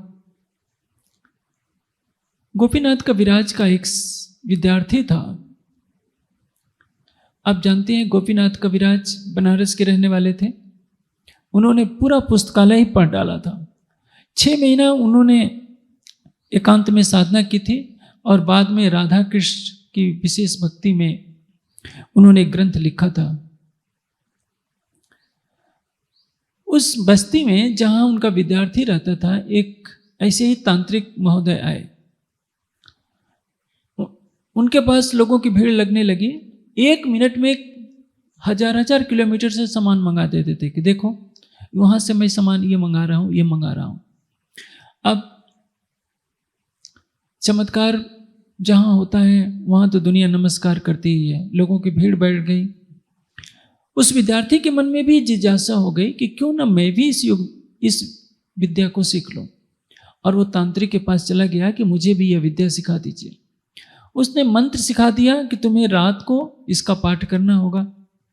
उसने कई दिन तक किया। जब उसमें सिद्धि नहीं मिली तो आकर के उस तांत्रिक से कहता है कि मैं तो इसका पाठ करता हूं, मुझे इसकी सिद्धि नहीं मिल पा रही है। तो कहता है कि देखो तुम करते हो गायत्री संध्या साधना करते हो, तुम परमात्मा का ध्यान करते हो। यदि यह सिद्धि चाहिए तो तुम्हें उस भक्ति भाव को छोड़ना पड़ेगा, क्योंकि मैं जिससे काम करवाता हूं वो एक प्रेत है और जब मेरा प्रेत तुम्हारे शरीर में घुसना चाहा तो तुम्हारे तेज से वह जलने लगा और उठ करके भाग खड़ा हुआ। इसलिए यदि तुम्हें यह सिद्धि चाहिए तो तुम जो संध्या गायत्री करते हो ये बिल्कुल छोड़ दो, तो मेरी सिद्धि हो पाएगी। वो सोचा कि मैं क्या करूं, ये चमत्कार वाली विद्या सिखाऊं कि जो गुरुदेव ने बताया है मैं वो करूं। गोपीनाथ कविराज के पास गया, उसने पूछा कि गुरुदेव बताइए मैं क्या करूं। मैं देखता हूं मुझे तो कोई पूछता नहीं, वो एक महात्मा आया है उसके पास भीड़ लगी रहती है, 1 मिनट में वो सामान कहाँ से 1000 किलोमीटर से मंगवा देता है। गोपीनाथ कविराज ने कहा कि देखो वो तांत्रिक है और तांत्रिक भूत प्रेतों की सिद्धि किए रहता है। जो तुम गायत्री संध्या करते हो इससे तुम्हें मोक्ष प्राप्त होगा, तुम्हें परमात्मा का आनंद मिलेगा। लेकिन यदि तुम तांत्रिक क्रिया सीखने लगोगे तो तुम्हारे शरीर छोड़ने के बाद जो प्रेत अभी तुमसे तुम्हारा काम कर रहे हैं ये तुमसे काम करवाना शुरू कर देंगे और तुम जन्म मरण के चक्र में पड़े रहोगे। इसलिए भूल कर भी चमत्कार दिखाने वाली ये क्रिया सीखने का प्रयास नहीं करना। ये घटना मैं इसलिए बता रहा हूँ कि लोग भूत प्रेतों को बहुत महत्व दिए रहते हैं। वो बेचारे तो अज्ञानता बस माया की तृष्णा के कारण भटक रहे होते हैं और उनकी पूजा करने वाले भी वैसे ही भटका करते हैं। जो भूत प्रेतों को खुश करके उनकी सिद्धि करके जो धन मंगा लेते हैं, चमत्कार दिखा देते हैं, मरते समय उनको बहुत कष्ट होता है और मरने के बाद पुनः उन्हें भी भूत योनि का शिकार बनना पड़ता है। गीता में श्री कृष्ण कहते हैं भूतों की पूजा करने वाले किस योनि में जाएंगे? उन्हीं की योनि में, क्योंकि उन्होंने परमात्मा से अपना ध्यान हटा लिया। जो सच्चे हृदय से 10 मिनट भी परमात्मा का ध्यान करता है, उनका नाम लेता है, उसको कोई भी भूत प्रेत कोई बाधा नहीं पहुंचा सकता। जैसे स्थूल शरीरधारी गुंडे बदमाश होते हैं वैसे ही सूक्ष्म शरीरधारी भूत प्रेतों को समझ लीजिए। लेकिन यदि आपके पास आत्मबल है, परमात्मा की भक्ति है, तो ये कुछ भी आपका बिगाड़ने वाले नहीं है। अब जैसे सुंदर साथ सोए रहते हैं, उसने अपने भूत प्रेतों को जो सिद्ध किया होता है आदेश देता है कि इनको पत्थरों की बड़े बड़े पत्थरों की शिलाओं की वर्षा करके सबको कुचल कर मार डालो। पंचदेव पंचवासना जहां देव खड़े, अभी तक में लिखा है। वो सारी शक्ति लगा करके भूत प्रेत थक जाते हैं लेकिन एक कंकरी भी उठा नहीं पाते। वो हार मान करके आकर के कह देते हैं कि लाभानंदी अतीत जी, हमारा इन पर कोई बस नहीं चलता। क्यों? जिनकी सेवा में सारे देवी देवता खड़े हैं उनका भला कोई क्या बिगाड़ सकेगा। सुंदर साथ को भी मैं जब भूत प्रेतों से परेशान होते हुए देखता हूं तो मुझे बहुत हंसी आती है। महामती की वृत्ति में क्या लिखा है, बड़ी वृत्त आप पढ़िए। जहां ब्रह्मात्मा होती है वहां तो जबराइल परिक्रमा देता है। जबराइल कौन है? राज्य का जोश। त्रिगुण तुम्हारे खिलौने, वाणी में इतनी महिमा कही गई है। चरण ब्रह्म सृष्टि की खोज थके त्रय गुण, कैबित करी तपस्या यो कहवत वेद वचन। कीर्तन में तो स्पष्ट कह दिया है, लाड लिया लाहौद की जाकी असल चौथे आसमान, बड़ी बड़ाई इनकी जाके सिफत करे सुभान। दुनिया अक्षरातीत की महिमा गाती फिरती है, अक्षरातीत को खोजती फिरती है और अक्षरातीत जाकी सिफत करे सुभान, स्वयं राज्य जिनकी महिमा गाया करते हैं। आशिक का काम क्या होता है? केवल मासूक की महिमा गाना, मासूक को रिझाना, क्योंकि मासूक ही आशिक का प्राण होता है। राज्य कहते हैं असल अर्श के बीच में हक का नाम आशिक, रूहों मेरे मेरे तुम्हारा आशिक। राज्य कहते हैं कि मैं तुमसे प्रेम करता हूं, मैं सुख सदा तुम्हें चाहूं, वास्ते तुम्हारे कवित के इस कंग उपजाऊं। तुमको रिझाना मेरा काम है। कबीर जी ने एक बहुत अच्छी बात कही है। एक समय था जब मैं हरि के पीछे पीछे खोजता हुआ फिरता था, आज मेरा हरि मेरे पीछे पीछे चलता है कबीर कबीर पुकारते हुए। आप भी तो सोचिए, आप अपने प्राणेश्वर को इस तरह से रिझाइए कि आपका प्रीतम आपके पल पल पास हो। यदि आप अक्षरातीत से प्रेम करते हैं तो जो माया के जीव हैं, सूक्ष्म शरीर की वासना से ग्रसित होकर इतने तल्लीन हो गए हैं कि वो बेचारे, उनका पुनर्जन्म नहीं हो पा रहा है, उनसे आपको डरने की कोई जरूरत नहीं है। उनको खुश करने के लिए ओझाओं के पास, तरह तरह के झाड़ फूंक करने वालों के पास जाने की जरूरत नहीं है। लेकिन हिंदू समाज को क्या कहा जाए? सुना है कहीं हनुमान जी का मंदिर है, कहीं देवी का मंदिर है, एक सिर हिलाने लगता है तो उसकी देखा देखी कई लोग सिर हिलाने लगते हैं, सिर पटकने लगते हैं। पूछा जाता है क्या क्या हो गया है, तो अमुक देवी आ गई है, अमुक भूत आ गया है। यदि वहाँ गर्म आग में लाल मिर्चा डाल दीजिए, छींक आएगी, सारे भूत भाग जाएंगे। होता कुछ नहीं है, एक मानसिक रोग है। और ये रोग कब होता है? जिनका मनोबल कमजोर होता है। अपने हृदय में प्रीतम का ध्यान कीजिए, कोई भी भूत प्रेत आपके तेज से आपके पास तक नहीं आएगा। आपको पीड़ित करने की तो दूर की बात है। जब माया के एक छोटे से भूत से आप डर जाएंगे तो आप और क्या करेंगे? ऐसी ही घटना एक है। केशवदास जी श्रृंगार रस के कवि थे। एक बार श्रृंगार रस का वर्णन कर रहे थे, अचानक उनका तन छूट जाता है, लेकिन उनका ध्यान तो स्त्री के श्रृंगार में था। परिणाम यह हुआ कि शरीर छूटने के पश्चात उनका जीव पुनः जन्म नहीं ले पा रहा था, क्योंकि वासना उनके अंदर आ गई थी। उधर से जो भी जाता था, एक पेड़ पर उनका जीव रहने लगा, जो भी जाता था उसको नंगा कर देते थे, क्योंकि वो श्रृंगार वर्णन में लगे थे, उस अंग के सौंदर्य में खोए थे, और यही वासना उनको पुनर्जन्म में बाधक बन रही थी। एक बार गोस्वामी तुलसीदास जी उस वृक्ष के नीचे से उस मार्ग से जा रहे थे। बस्ती के लोगों ने कहा कि गोसाई जी आप उधर से मत जाइए, नहीं तो उस पेड़ पर वो जो प्रेत रहता है आपको भी नंगा कर देगा। गोसाई जी ने कहा कि तुम्हें चिंता करने की आवश्यकता नहीं है। गोसाई जी भक्ति भाव वाले थे, उन्होंने दिव्य दृष्टि से देख लिया कि अरे ये तो केशवदास जी हैं, जो इतने बड़े कवि थे और प्रेत योनि के शिकार हैं। उन्होंने दूर से भक्ति भाव का एक दोहा बना करके बोला, केशवदास जी तुम कहाँ फंसे पड़े हो, परमात्मा की शरण गो। एक दोहा सुनने मात्र से केशवदास जी को प्रेत योनि से मुक्ति मिल गई। जैसे ये हमारा तन है, हम 84 लाख योनियों की मान्यता करते हैं, उसी तरह से सूक्ष्म शरीर में भटकने वाला जीव जब जन्म नहीं ले पाता है तो उसको प्रेत कहते हैं, भूत कहते हैं। इनसे डरने की कोई आवश्यकता नहीं। अब लाभानंद यति देख रहा है कि मैं प्रेतों से तो कुछ नहीं करवा पाया, तो आसन लगा करके बैठ जाता है। जितने मंत्र तंत्र उसने सिद्ध किए होते हैं सब कुछ प्रयोग करता है, आहुति देता है कि इनका अनिष्ट हो जाए, कुछ नहीं होता है। जिस तन में स्वयं अक्षरातीत लीला कर रहे हो, अक्षर ब्रह्म की आत्मा जिस तन में है, जोश जिस तन में है, श्यामा जी की आत्मा जिस तन में है, आवेश शक्ति जहाँ लीला कर रही हो, जिस अक्षर ब्रह्म के एक आदेश से अनंत ब्रह्मांड बनते हैं, और उनकी छत्रछाया में जो ब्रह्ममुनि रहते हैं, सभी देवी देवता जिनकी सुरक्षा में खड़े रहते हैं, उनको भला कौन बिगाड़ सकता है? आज हम असहाय क्यों हैं? क्योंकि हम अपनी शक्ति को नहीं पहचानते। एक सिद्ध पुरुष क्या करता है?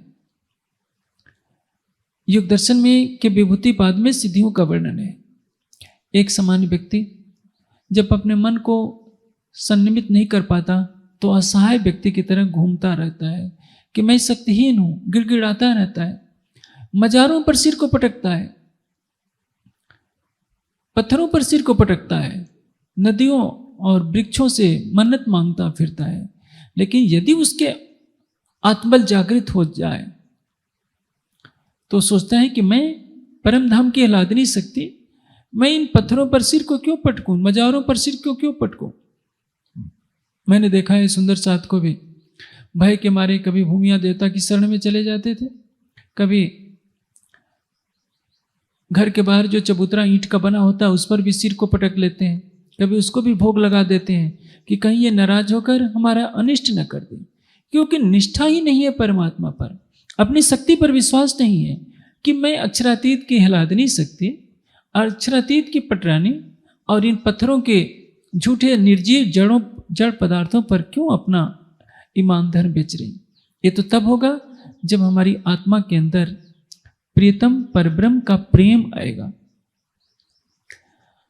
जब चारों तरफ से थक जाता है तो मौन होकर के बैठ जाता है कि अब हमारा कुछ बस नहीं चलेगा। अब जिस लाभानंद के डर से कोई आ नहीं पाता है, जब सबको पता चला कि लाभानंद तो मौन धारण कर लिया, अपने निवास के आगे बोर्ड लगा दिया कि मैं अनिश्चित काल के लिए मौन व्रत में हूं। जब मौन व्रत में यति जी चले गए तो उनसे कौन शास्त्रार्थ करेगा? अब सारा नगर निडर हो जाता है। जैसे मधुमक्खी का झुंड आता है शहद एकत्रित करने के लिए, वैसे ही श्री जी के चरणों में पूरा मेड़ता नगर आ रहा है। अखंड वाणी चर्चा का प्रवाह चल पड़ता है। अब उसमें वाणी की चर्चा सुनकर काफी सुंदर सा जागृत होते हैं, जिसमें राजा राम, झांझन भाई का परिवार है। राजा राम और झांझन भाई और मकरंद, ये 3 परिवार हैं पन्ना जी में। आज भी इन 3 परिवारों के बहुत तेरे सदस्य धामी भाई रहा करते हैं। इन तीनों परिवारों ने अपना जीवन समर्पित कर दिया। राजा राम और झांझन भाई की एक बेटी थी उनके खानदान में, जिसका नाम था ललिता। अंग कुबड़ा टेढ़ा टेढ़ा था, कुरूप थी। उस ललिता के ऊपर श्री जी ने पानी का छींटा मारा था और ललिता पल भर में ही सर्वांग सुंदरी बन गई थी। एक कीर्तन उतरता है, वारी रे वारी मेरे प्यारे मैं तुम पर वारी।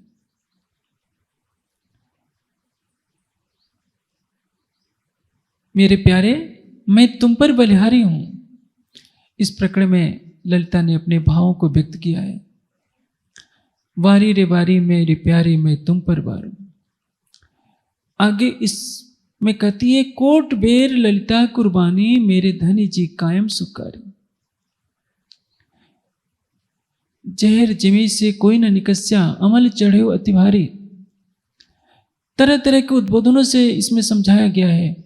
ललिता के हृदय के इसमें भाव हैं कि मेरे धाम धनी मुझको जगाने के लिए आप आए।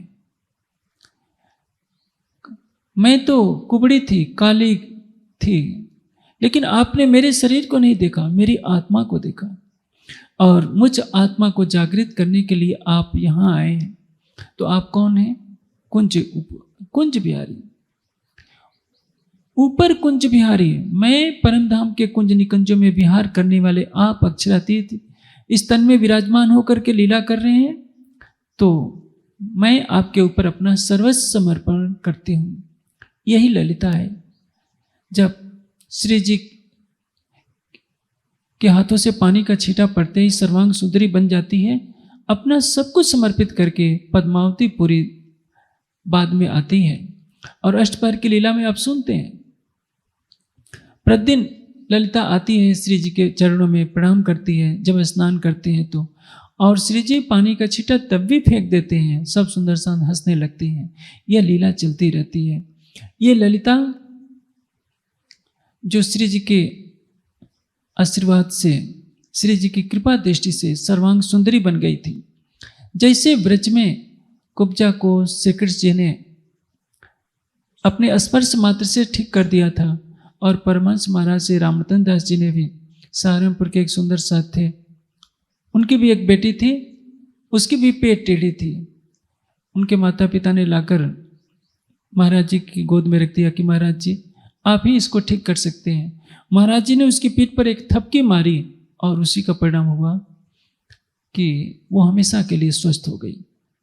आप सोचिए, एक ब्रह्मणी अपने वरद हस्ते, अपने पवित्र स्पर्श से उसका पीठ का कुबड़ा ठीक कर देते हैं, तो कैसे हुआ? संकल्प शक्ति से। एक ब्रह्मात्मा के हृदय में जो शुभ संकल्प होगा वो अवश्य पूरा होगा। इसलिए जाको मेहर करे मोमिन ताहे सुपने नहीं होए दो जग। यदि परमात्मा की संगति में माया का कोई कोरा कोरा जीव भी रहता है तो निश्चित है कि उसको मोक्ष प्राप्त हो जाएगा, क्योंकि पुराण संहिता में स्पष्ट कहा है, करोड़ों गायत्री के जप से भी जो पुण्य प्राप्त नहीं होता, एक ब्रह्मात्मा के साथ रहने से, वार्ता करने से संसार के जीव को प्राप्त हो सकता है।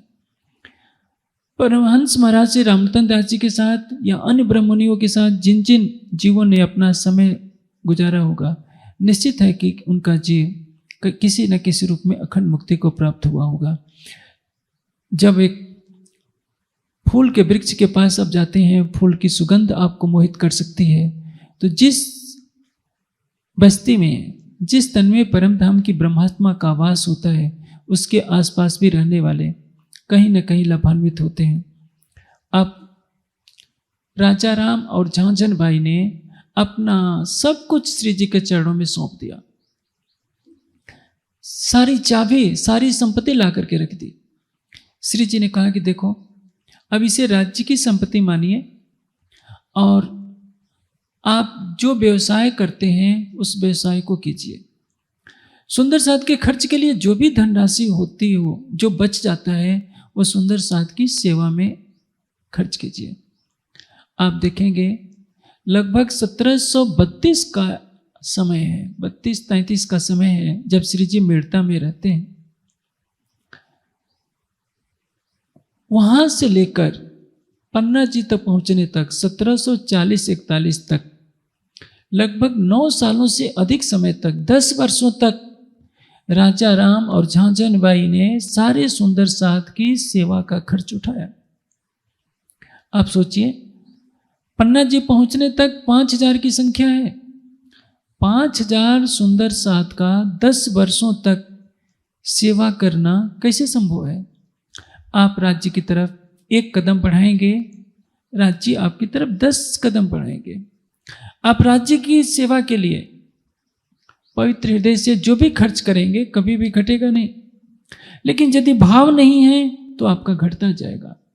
राजा राम और झांझन बाई ने ये सोचा, जब धामधनी ने आदेश दिया है तो हम धामधनी की सेवा में जो भी धन होगा, हम अपने खर्चे से जो बच जाता है सारा का सारा भेजेंगे।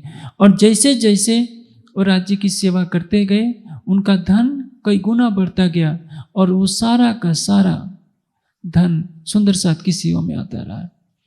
जब तक जागने लीला चलती रहेगी, राजा राम और झांझन बाई का नाम स्वर्णाक्षरों तो क्या, हीरे के बने हुए अक्षरों में लिखा रहेगा। परम धाम में इनकी सेवा का महत्व देखा जाएगा। अभी तो उनकी सेवा को कोई समझता नहीं है। जिसके पास धन होता है वो सेवा तो कर ही देता है, लेकिन ये इस भावना से सेवा करना कि ये धन मेरा नहीं है, यह धन मेरे राज्य का है। वेद में शिक्षा दी गई है, पुस्तकालय में ग्रंथ मिलेगा, कस्यचित् धन, यह धन किसका है। आप उसको निकाल करके पढ़िए तो पता चलेगा कि यह धन तो परमात्मा का है। हम अहंकारवश कहते हैं कि यह धन मेरा है। शरीर तो आपका है नहीं, घर आपका है नहीं। पक्षी जब पिंजरे से निकल जाएगा तो आपको, जिस घर को आपने बनाया है, आपके घर वाले ही आपको घर से बाहर निकाल कर श्मशान घाट में ले जाकर जला देंगे। न शरीर आपका है, न धन आपका है। आपके धन पर किसका कब्जा होगा? या तो बेटे ले जाएंगे या बेटियां ले जाएंगी। आप तो अपने साथ 1 रुपया भी नहीं ले जाने वाले हैं। फिर भी मनुष्य कहता है कि ये मेरा धन है, ये मेरा धन है। यही सबसे बड़ी भूल है। मोघम अन्नम प्रचेतसो न अर्यमाणम न सखायम। पुष्यत वेद कहते हैं केवलागो भवत केवलागी। अकेले जो खाता है वो केवल पाप खाता है। इसलिए धन पर पहला अधिकार है परमात्मा का, क्योंकि सारा धन उसी का है। दूसरा अधिकार है राष्ट्र का। यानी आप 1 लाख की गड्डी को आग में जलाएंगे तो भले ही आपने कमाया है, आप अपराधी माने जाएंगे। आप जिस देश में रहते हैं उस देश के प्रति आपका उत्तरदायित्व है। इसलिए दूसरा अधिकार होता है राज्य का, राष्ट्र का। आपके पास आवश्यकता से अधिक धन है तो उसको मानवता की सेवा में खर्च कीजिए। आप सोचते हैं कि मैं 4 पीढ़ियों के लिए बचा करके रखूं, तो कहीं ना कहीं ये पाप करते हैं। दुखी मानवता के प्रति आपका उत्तरदायित्व होता है कि सबके सुख के लिए आप सोचें। यदि आपका पड़ोसी भूखा है, और आपके घर में 56 व्यंजन बन रहे हैं, तो यदि आप ग्रहण करते हैं तो कहीं ना कहीं आप पाप करते हैं। अपने पड़ोसी को दीजिए। आपके पास दुखी व्यक्ति गुजरता है, उसको दीजिए। दीन दुखियों की सेवा में धन को लगाइए। आप शादी विवाह में दिखावे के खर्चे बंद कर दीन दुखियों के प्रति भी सोचिए कि इस देश में यदि कोई भूखा नंगा है और हम धन को पानी की तरह उड़ा रहे हैं तो हम कहीं ना कहीं महापाप कर रहे हैं। जिन्होंने ऐसा सोचा वो महान पुरुष कहे जाते हैं। और जो सोचते हैं कि यह धन मेरा है तो धन उनका होता नहीं। कभी अपनी संतान के लिए अनावश्यक धन का संग्रह मत कीजिए, क्योंकि यदि आपने अपनी संतान को संस्कार नहीं दिए तो आलसी बन जाएगी और उस धन को बर्बाद कर देगी। इसलिए अपनी संतान को गुण सिखाइए ताकि वो धन की रक्षा कर सके और धन की वृद्धि कर सके। जो भी महान पुरुष होते हैं, आप पशु पक्षियों को देखिए, एक बंदर को देखिए, अपने पीढ़ी को वो उछलना कूदना सिखा देता है। बंदर कभी ये नहीं कहता कि अपने जो उसका बच्चा होगा बड़ा जब हो जाएगा तो फल लाला करके उसके पास संग्रह नहीं करेगा, उसको सिखा देगा इतना कि तुम खुद इकट्ठे होकर के अपने हाथ से उस तोड़ो और खाओ। यदि मनुष्य यह सोच ले कि हमें संग्रह नहीं करना है, संग्रह कब करना है? मानवता के कल्याण के लिए करना है। तेन तक तेन भुंजिता, त्याग पूर्वक भोग कीजिए। धन का संग्रह भी कीजिए तो संसार के कल्याण के लिए संग्रह कीजिए। हम गरीबों के लिए प्रतिदिन 5 रुपया निकालते हैं तो एक महीने में 150 रुपये होते हैं और एक वर्ष में 1800 रुपये होते हैं। आप सोचिए, हर व्यक्ति इस देश का केवल 100 रुपये एक वर्ष में निकालता है और 1.25 अरब व्यक्ति गरीबों के लिए निकालें तो कितने रुपये हो जाएंगे? कभी किसी ने सोचा? लेकिन हम तो प्रतिदिन कितने रुपए पानी की तरह बहा देते हैं, अपनी मौज मस्ती में बहा देते हैं, क्योंकि हम मानवता के प्रति अपने कर्तव्य को भूले हुए। राजा राम और झांझन बाई ने अपना सारा ध्यान लगाया किसके लिए? कि परम धाम के ये ब्रह्मणी जो जागने कार्य के लिए निकले हैं, अपना घर द्वार छोड़ करके राज्य की सेवा में निकले हैं और स्वयं अक्षरातीत जिस तन में बैठकर लीला कर रहे हैं वो तन सबकी आत्माओं को जगाने के लिए चल पड़ा है। तो हमारा धन तो अब है नहीं, हम क्या हो गए? राज्य के एक कर्मचारी, एक सेवक। हम धन कमाएंगे केवल उतने के लिए कि हम अपने बच्चों को खिला पिला सकें। शेष जो धन बचता है वो राज्य की सेवा में जाएगा। और इस निष्ठा ने आज तक राजा राम, झांझन बाई और मकरंद के परिवार को सब में शिरोमणि पद पर पहुंचाया हुआ है। आज सुंदर साध्वी यदि आज के अभी तक के घटनाक्रम से शिक्षा ले ले तो समाज में कितनी क्रांति हो सकती है। आप सोचिए, 40 लाख की संख्या है हमारी। 40 लाख सुंदर साथ यदि प्रतिदिन केवल 1 रुपया इकट्ठा करें तो 40 लाख तो एक दिन इकट्ठे हो जाएंगे।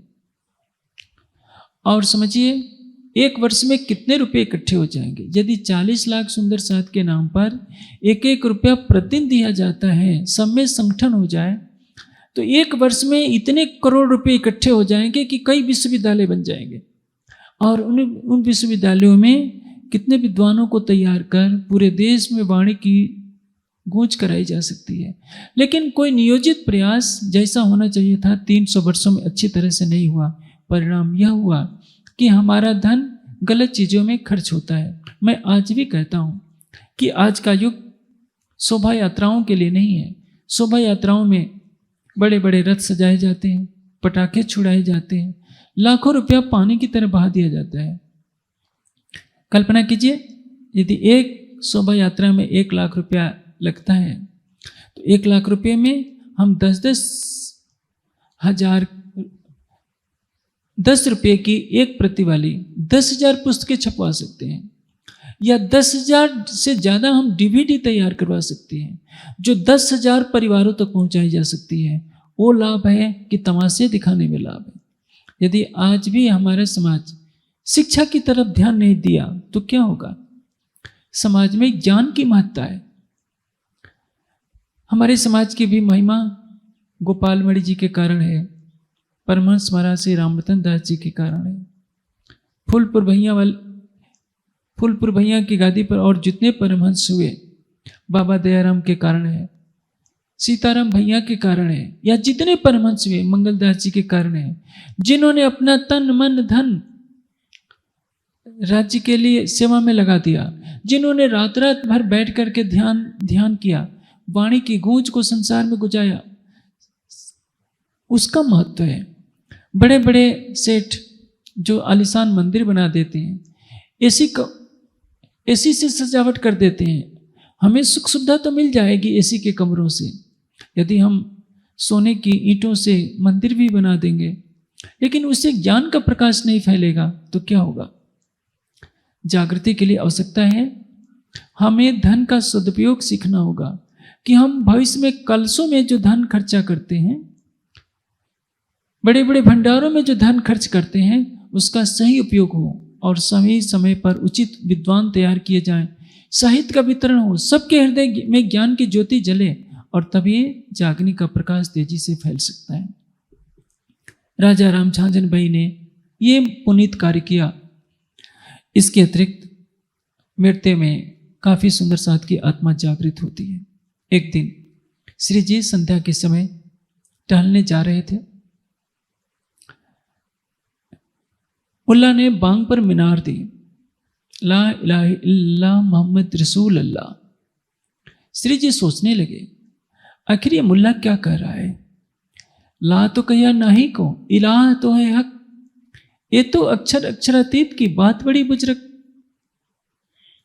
ये जो मुल्ला बोल रहा है कि ला इलाहा इल्लल्लाह मोहम्मद रसूल अल्लाह, इसका तात्पर्य यह तो हद बेहद से परे परम धाम अक्षरातीत की बातें कर रहा है। ला क्या है? फना, जो नष्ट हो जाता है। इलाह क्या है? अक्षर, जो कभी नष्ट नहीं होता है। और इल्लल्लाह अक्षरातीत। ये तो अक्षरातीत की बात बड़ी बुजुर्ग। जो हम अक्षरातीत कहते हैं, उसी का तो यह कथन कर रहा है कि मोहम्मद उसके रसूल हैं। हुक्म लेकर आया तब नाम धराया गैन, हुक्म बजाए पीछा फिरिया तब सोई ऐन कैन। जब अक्षर की आत्मा को मेराज होता है, अक्षर की आत्मा परम धाम पहुंचती, तो देखा कि सब पर फरामोशी छाई हुई है। रासलीला खेल के आए ब्रारब श्याम, 63 वर्ष तहां रहे वायदा किया इस धाम। अक्षर की जो आत्मा ब्रजराज में थी, वही अक्षर की आत्मा अरब में आती है, मोहम्मद मुस्तफ़ा के तन में। और समय आता है जब जिब्रील अक्षर की सुरता को लेकर कालमाया से ऊपर चलता है। निराकार शून्य को पार करने के पश्चात अक्षर की आत्मा बेहद मंडल से होकर गुजरती है। स्वरूप तक जाकर जबराइल रुक जाता है और कहता है कि हुजूर, यहाँ मेरे पर चलते हैं। अद्वैत की भूमिका में मैं प्रवेश नहीं कर सकता, स्वलीला अद्वैत परम धाम में। मोहम्मद कहते हैं कि मेरे हुक्म से चल। तो 2 कदम जाकर बैठ गया, कहता है कि हुजूर, अब इससे आगे मैं नहीं जा सकता। यमुना जी से आगे नहीं जा सका, कहने का तात्पर्य सत्स्वरूप से आगे नहीं जा सका, ये लाक्षणिक अर्थ है। अब इसका तख्त आता है, यानी अक्षर की आत्मा को राज्य ने अपना इश्क दिया। इश्क मिलेगा तो दीदार होगा, इश्क बिना न पाइए ये जो नूर तजल्ला हक। इश्क बड़ा रे सबन में, ना को इश्क समान, एक तेरे इश्क बिना उड़ गई सब जान। यदि राज्य का प्रेम आ जाता है तो कुछ नहीं हो, यह संसार कुछ भी नहीं दिखता। जब तक राज्य का प्रेम नहीं होता, तब तक हमको लगता है कि यह संसार ही सब कुछ है। और राज्य ने हमें वाणी दी है किसके लिए? मासूक हंसकर तब मिले जब हके दिया इश्क। राज्य का दीदार कब होगा? जब हमारे अंदर प्रेम आ जाएगा। प्रेम के लिए क्या करना होगा? इश्क उपजे का प्रकरण है परिक्रमा के 4थे प्रकरण में। इनबित साजे जागे बताएं देवरी जीवन, श्याम समाजे साजे जित बैठे चौक वतन। नख से सिख तक राज्य की शोभा को निहारना। होता क्या है, ध्याता में ध्येय के गुण आने लगते हैं। ध्याता कौन है? जो ध्यान करता है। ध्येय कौन है? जिसका ध्यान किया जाता है। यदि आप प्रतिदिन उठते बैठते रावण का ध्यान किया कीजिए तो क्या होगा? रावण के संस्कार आप में आने शुरू हो जाएंगे। हमारी संस्कार विधि में क्या सिखाया जाता है कि गर्भवती माताओं को अपने कक्ष में महापुरुषों का चित्र रखना चाहिए, क्योंकि माँ जो सोचती है उसके गर्भस्थ शिशु के अंदर भी वही विचार आते हैं। जो बच्चा छोटा होता है, भले ही 2 साल का हो चाहे क्यों ना हो, उसके आसपास का जैसा परिवेश होता है सबको उसका मन मस्तिष्क ग्रहण कर लेता है। हम आंखें बंद करके यदि सोचें कि संसार कुछ नहीं है, हमारा ये शरीर मिट्टी का पुतला है, हम ये नहीं हैं, हम तो परम धाम में राज्य के चरणों में बैठे हुए हैं और हमारे राज्य कितने सुंदर हैं कि नाखून जैसे लगता है कि करोड़ों सूरज उसमें समा गए हों। राज्य के होठ कैसे हैं, दोनों गाल कैसे हैं, नासिका कैसी है, माथा कैसा है, घुघराले बाल कैसे हैं, गला कितना सुंदर है, हाथों की हथेलियाँ कैसी हैं, हथेलियों की लकीरें कैसी हैं, चरण कमल कैसे हैं। राज्य के एक एक अंग पर जब हमारी नज़र जाएगी, श्यामा जी की नज़र पर जाएगी, श्यामा जी की शोभा पर नज़र जाएगी, तो वो शोभा हमारे हृदय मंदिर में बसती जाएगी। एक दिन ऐसा होगा कि संसार आपके हृदय से निकल जाएगा। अभी तो जब आप ध्यान में बैठते हैं तो क्या होता है, आपके मन में संसार बसा रहता है। कोई ना कोई बात याद आती है, व्यवसाय की, नौकरी की, संगी संबंधियों की, क्योंकि आपने लाखों जन्मों से अपने चित्त में जो कचरा इकट्ठा कर रखा है वो तो निकलेगा ही। कपड़े में मैल कई दिन की पड़ी हो, जब उसमें साबुन लगाएंगे तो एक दिन तो साबुन लगाते समय आपके हाथ में भी मैल आएगी, लेकिन घबराइए नहीं, आपने कपड़े में जो साबुन लगा दिया है उससे मैल आपके हाथ में नहीं ठहरने वाली है। उसी तरह से जब आप चितवनी करते हैं तो चितवनी की प्रेम की अग्नि से पूर्व के सारे संस्कार बाहर निकलते हैं, तो आप घबरा जाते हैं कि ये तो मन ही भागता रहता है। मन तो भागेगा, मन पक्षी तबलग उड़े, विषय वासना मां, प्रेम बाज की चपट में जब लग आया ना। जैसे बाज पक्षी को मार देता है, उसी तरह से मन रूपी एक पक्षी है, कब तक संसार में भागता रहेगा? जब प्रेम रूपी बाज उसको मार नहीं देता। जब आपके अंदर प्रेम आ जाएगा तो 24 घंटे आपको केवल राज्य ही अच्छे लगेंगे, राज्य की शोभा आपके दिल में बसी रहेगी। जैसे आपने अपनी आंखें बंद की, राज्य की शोभा आपको झलकनी शुरू हो जाएगी। लेकिन जब तक प्रेम नहीं आता तब तक आपको प्रयास करना होगा, और प्रेम लाने के लिए क्या करना पड़ेगा? अपने मन को शांत बनाइए, हृदय को कोमल बनाइए, शुष्क नहीं, प्रेम से भरा, सात्विक बनाइए। यदि आप मिर्च खाते हैं, यदि आप लहसुन प्याज खाते हैं, तामसिक गरम मसाले खाते हैं, तो आपका मन चंचल रहेगा। आप राज्य का एक तरफ ध्यान करेंगे, फिर कोई ना कोई दूसरी बात आ जाएगी, आपका शरीर भी हिलता डुलता रहेगा। फिर आप चितवनी को ही दोष बना देंगे, दोष दे देंगे कि चितवनी करने से कोई फायदा नहीं है, कुछ अनुभव नहीं होता। अनुभव यदि करना है तो मन को इतना कोमल बनाइए कि जब राज्य का आप ध्यान करने बैठ जाएं तो संसार अपने आप हमारे हृदय से निकल जाएगा। कुछ दिनों के लिए मन भागेगा, इसको घबराना नहीं है। ये स्थिति वैसे ही है जैसे कपड़ा धोते समय हमारे हाथ में लगने वाले मैल की होती है। काली मैल को देखकर हम घबरा जाएं कि कपड़े से काली मैल निकल रही है, तो साबुन लगाया ही तो इसलिए गया है। जब तक साबुन नहीं लगाया गया था मैल दिखती तो थी, लेकिन निकलती हुई मैल नहीं दिखती थी। अब आप ध्यान की अग्नि से, प्रेम की अग्नि से उस जीव के जन्म जन्म की मैल को निकालने में लगे हैं, तो कुछ दिनों के लिए मन भागेगा, विचलित होने की आवश्यकता नहीं। आपका यौवन किस काम में आएगा? शरीर की शक्ति किस काम आएगी? यदि आप खेत में फावड़े चला सकते हैं, ईंट ढो सकते हैं, सब कुछ कर सकते हैं, तो आधे घंटे 1 घंटे का स्थिर होकर के बैठ नहीं सकते? जिस बैठने मात्र से आपको परम धाम का दर्शन हो, युगल स्वरूप का दर्शन हो, तो क्या मुश्किल है? केवल इतना ही तो करना होता है सृष्टि में। सर्वशक्तिमान अक्षरातीत को पाने के लिए केवल आंखें बंद करके थोड़ी देर बैठना होता है, अपना हृदय उनको सौंप देना होता है। मेरे प्राणेश्वर, मेरा रोम रोम आपका है, मेरा हृदय आपका है, मेरे हृदय में सिंहासन बना करके विराजमान हो जाइए। इत आवो तो कहूं बैठो बीच तखत, इंद्रावती जी की तरह आप पुकारिए कि मेरे प्राणेश्वर आपको आना ही पड़ेगा। आप सुना करते हैं, आओ जी वाला हमारे घेर, आओ जी वाला। इसके भाव कितने ऊंचे हैं। आप भी पुकारिए, आओ जी वाला मारे घेर, आओ जी वाला, एक लड़ी परदेश मामूने मुखी नीका चल गया।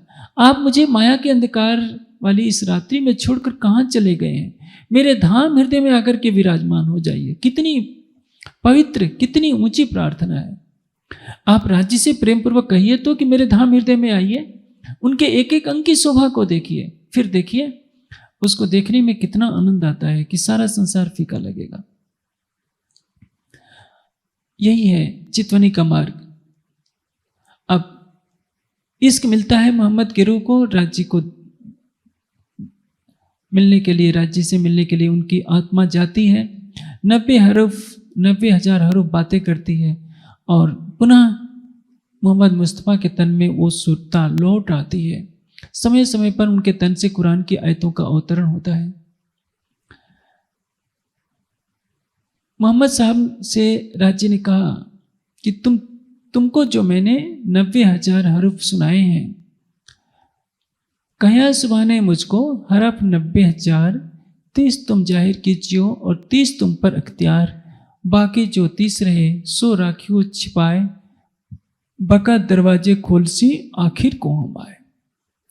मैंने जो 30,000 हर्फ जो मारिफत के कहे हैं वो तुम्हें नहीं कहना है, 30,000 जो शरीयत के कहे हैं वो तुमको कहना है, और शरीयत और तरीकत के कुछ बातें कहना। कोई किसी को पात्र देखना तो तरीकत के कह देना। 30 तुम पर अख्तियार, 30 तुम्हारे ऊपर है, किसी को कह सकते हो। मारिफत के 30,000 हर्फ जो परम धाम से संबंधित है वो तुम्हें वर्णन करने का अधिकार नहीं, वो मैं स्वयं आकर के कहूँगा। अब मोहम्मद साहब के तन से जो कुरान उतरा 60,000 हर्फ में होना चाहिए, लेकिन उसके भेद को किसी से कहा नहीं गया है। जितने हर्फ मुक्तियात हैं सभी हकीकत के अंदर आते हैं। मारिफत के जो शब्द हैं, जो 30,000 हर्फ हैं, वो मोहम्मद साहब के जमान पर चढ़े ही नहीं। अब महामती जी के धाम हृदय में अक्षरातीत विराजमान है, अक्षर की आत्मा भी विराजमान है, जबराइल जोश धनी का है वो भी विराजमान है, असराफिल भी विराजमान है, और आनंदंग श्यामा जी भी विराजमान है। इत मोहम्मद को ले चले तब अहमद पाया खिताब, ईसा और मोहम्मद मिले मारे दज्जाल सिताब। इत मोहम्मद को मिल चलिया, एक सामान्य अर्थ लिया जाता है कि अक्षर की आत्मा मेड़ते में आई, जबकि वास्तविकता यह नहीं है।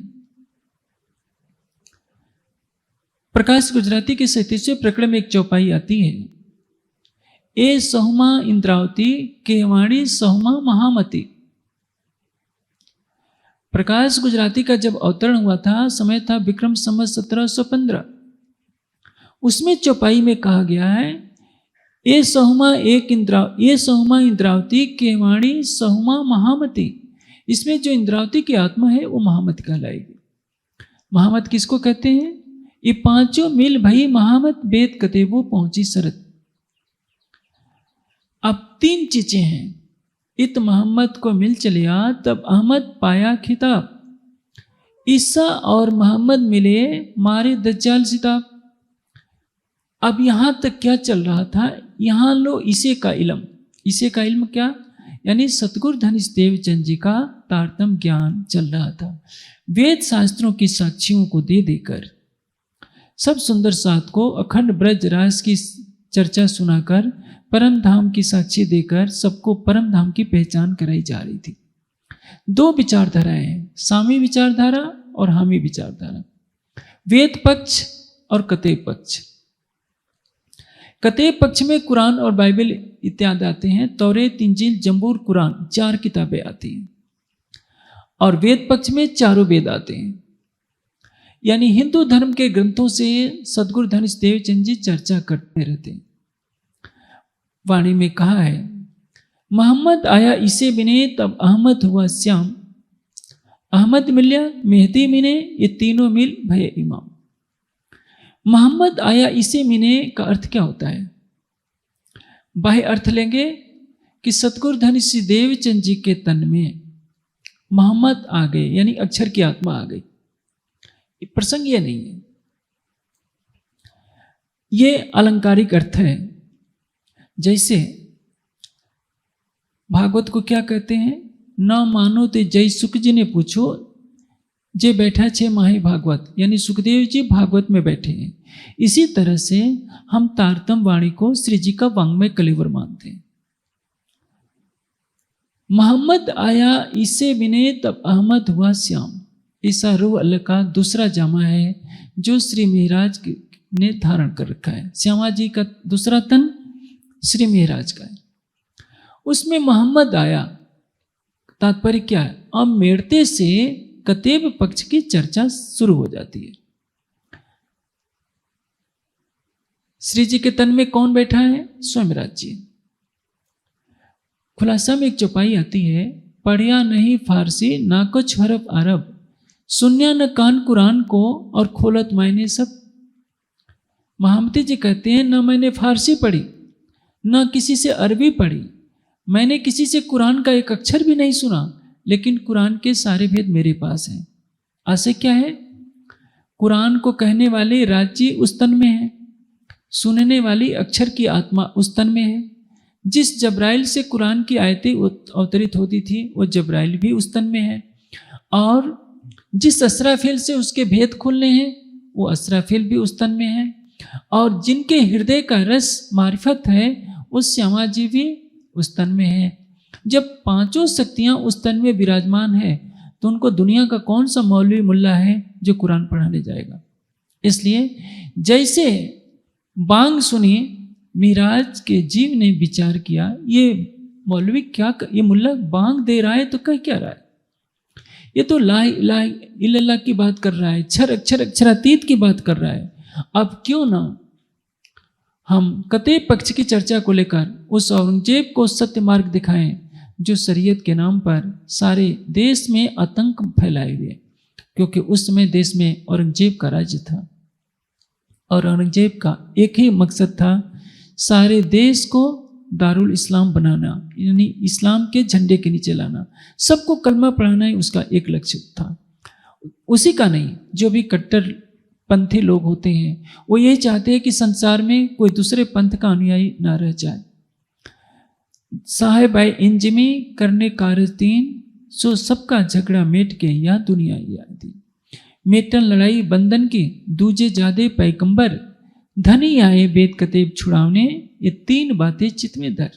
राज्य किस लिए आए हैं? सो सबका झगड़ा मेट के या दुनिया या दीन का झगड़ा, दुनिया का झगड़ा, सबको मिटाने के लिए तारतम वाणी का प्रकाश देकर वेद और कतेब के नाम पर जो झगड़ा हो रहा है, मुस्लिम को मुस्लिम की, हिंदुओं की तरह ये समझे सब अपने मिने जब आए इमाम। आखिर इमाम किसको कहते हैं? नेतृत्व करने वाला। ब्रह्म सृष्टियों का जो नेतृत्व करेगा वही आखिरुल इमाम मोहम्मद महदी साहिब जमा होगा। 3 सूरतें हैं, मोहम्मद, अहमद और मेहदी। इसको दूसरे रूप में क्या कहते हैं? बसरी, मलकी और हकी। बसरी सूरत में अक्षर की आत्मा है, मलकी सूरत में श्यामा जी की आत्मा है, देवचंद जी की। हकी सूरत में महामती इंद्रावती जी की आत्मा है। तीनों सूरतों को बसरी, मलकी, हकी कहते हैं या अलिफ लाम मीम कहते हैं। या दूसरे शब्दों में सतचित और आनंद कहते हैं। अलिफ कहया मोहम्मद को, रूह अल्लाह ईसा लाम, मीम मेहदी पाक से, ये तीनों एक कहे अल्लाह कलाम। कुरान क्या कहता है? तारतम वाणी का कथन क्या है? अलिफ लाम मीम यानी सच्चित आनंद या बसरी मलकी हकी या मोहम्मद अहमद मेहदी। अब जो बितक में चौपाई आती है, इत मोहम्मद को मिल चलिया तब अहमद पाया खिताब, इसका भाव क्या है? अब वहां से कुरान पक्ष का ज्ञान शुरू हो जाता है। कुरान पक्ष की भी चर्चा, वेद पक्ष की भी चर्चा शुरू हो गई और कुरान पक्ष की भी चर्चा प्रारंभ हो जाती है। यहाँ लो इसे का इलम मेड़ते तक सतगुरु धनिष्ठदेव चंद जी के द्वारा दर्शाए हुए मार्ग से वेद पक्ष की चर्चा चलती रहती है। अब सारे संसार के पूर्ण ब्रह्म सच्चिदानंद के रूप में उस स्वरूप को जाहिर होना है तो कतेव पक्ष की भी चर्चा करनी पड़ेगी। सूर्य उगता है, हिंदू उसको सूर्य कहता है, मुस्लिम उसको आफताब कहता है, क्रिश्चियन उसको सन कहता है। आशय तो सबका एक ही है। उसी तरह से जो परमात्मा होगा वो सबका होगा। जैसे सूर्य सबका है क्योंकि सारी पृथ्वी को उसे प्रकाशित करना है। वो किसी भाषा का नहीं बता है, किसी वर्ग विशेष का नहीं बता है। प्राणराज्य सबके हैं, इसलिए सबके ग्रंथों से सबके सत्य की पहचान कराएंगे। परम धाम की आत्माएं किसी भी पंथ में है, किसी भी समाज में है, उनको जागरूक करना है। इसलिए अब यहाँ से प्रारंभ हो जाता है वेद के साथ साथ कतेव पक्ष की भी चर्चा। इसको कहते हैं इत मोहम्मद को मिल चलिया तब अहमद पाया खिताब। यानी जब कतेव पक्ष की भी चर्चा प्रारंभ हो गई तो उस तन को अहमद की शोभा मिल गई। यानी मोहम्मद पहले हुआ, मोहम्मद हुआ मेहदी, अहमद कहलाया सही। खिताब दिया जब खस्मे भेली इमाम भाई। धाम धनी ने यह शोभा दी है। मोहम्मद हुआ मेहदी, जो अव्वल का मोहम्मद था। मोहम्मद का वास्तविक अर्थ क्या होता है? जिसकी अनंत महिमा हो। बसरी सूरत को दूज का चांद कहा जाता है, मलकी सूरत को पूर्णमासी का चांद कहा जाता है, और हकी सूरत को जिसको नूर मोहम्मद कहते हैं उसको क्या कहते हैं? दोपहर का सूरज कहते हैं। मोहम्मद हुआ मेहदी, अहमद कहलाया सही। खिताब दिया जब खस्मे भेली इमाम भाई। यानी अव्वल का मोहम्मद ही आखिर का मोहम्मद कहलाया और मध्य में वही मलकी मोहम्मद कहलाया।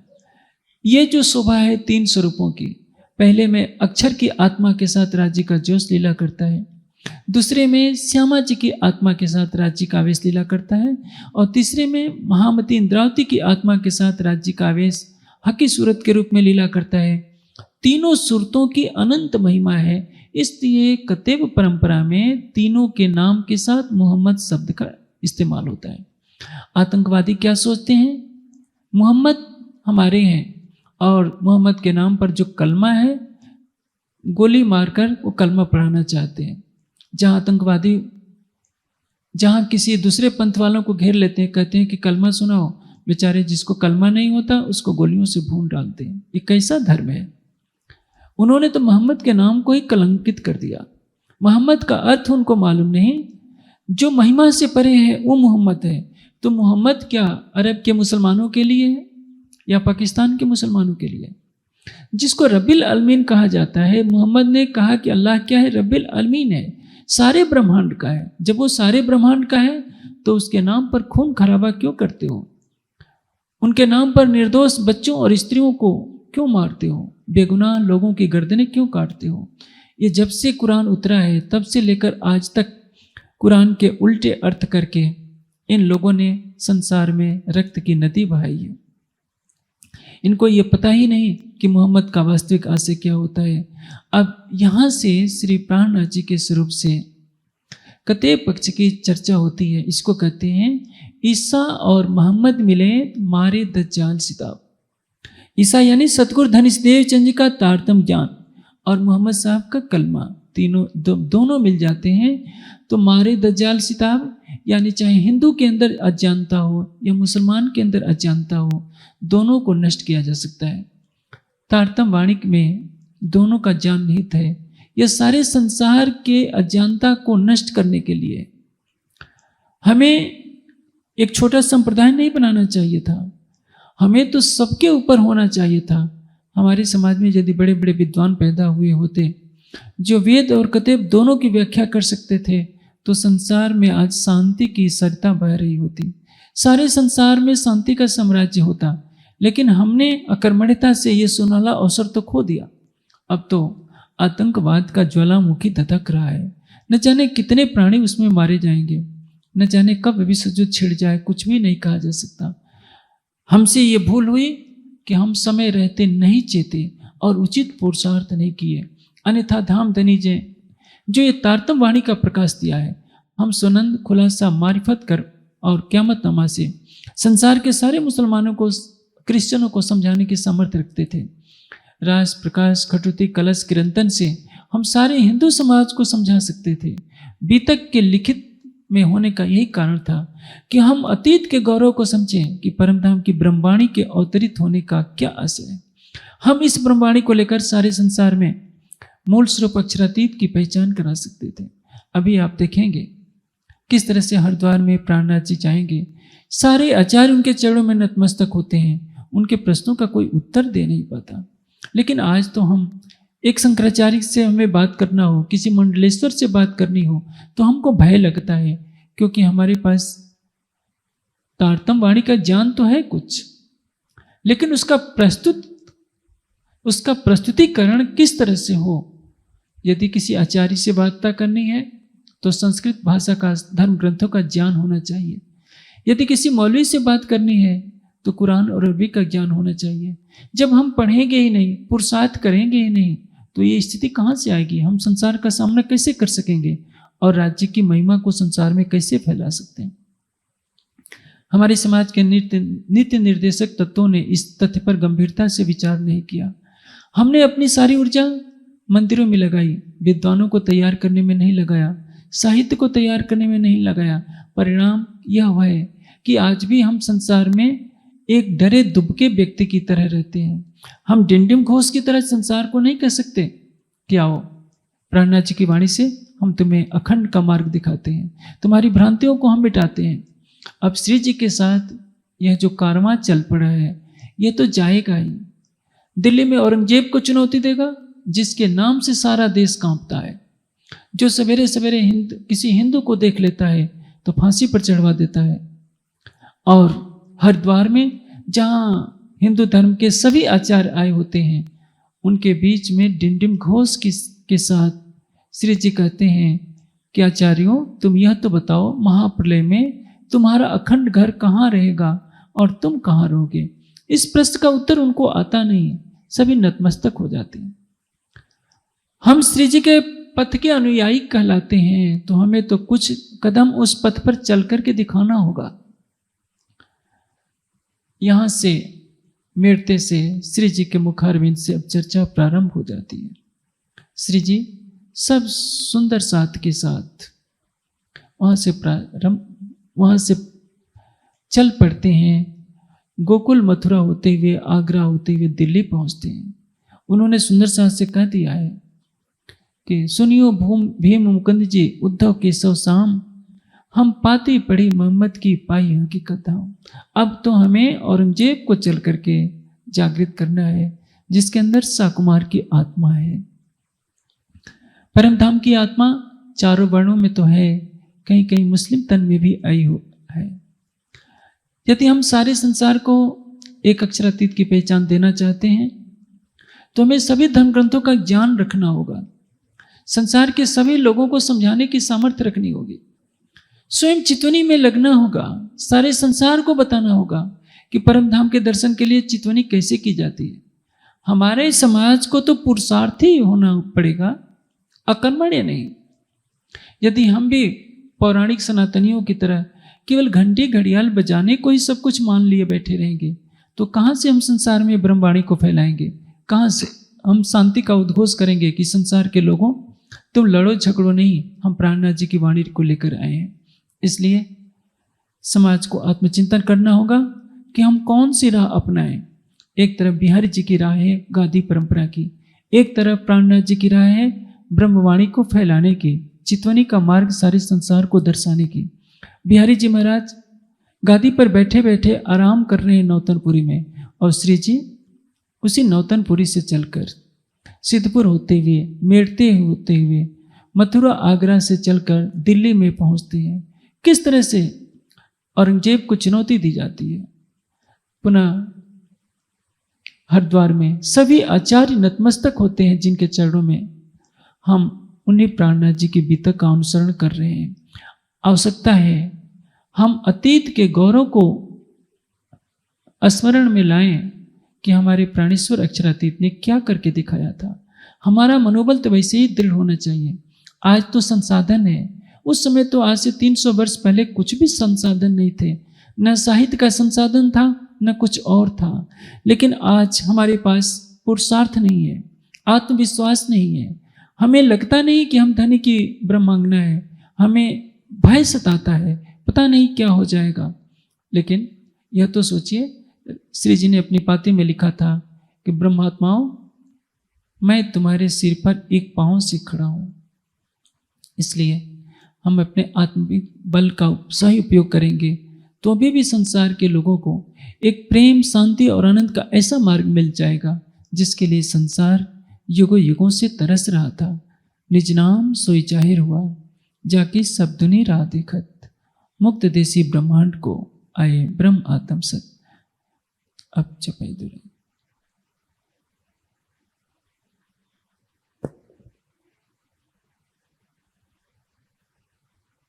श्री महामति कहे ऐ साथ जी, यहाँ लो इसे का इलम, अब मोहम्मद को मिल चला, कहो एक दिन आदम। बोलिए श्री प्राणनाथ प्यारे।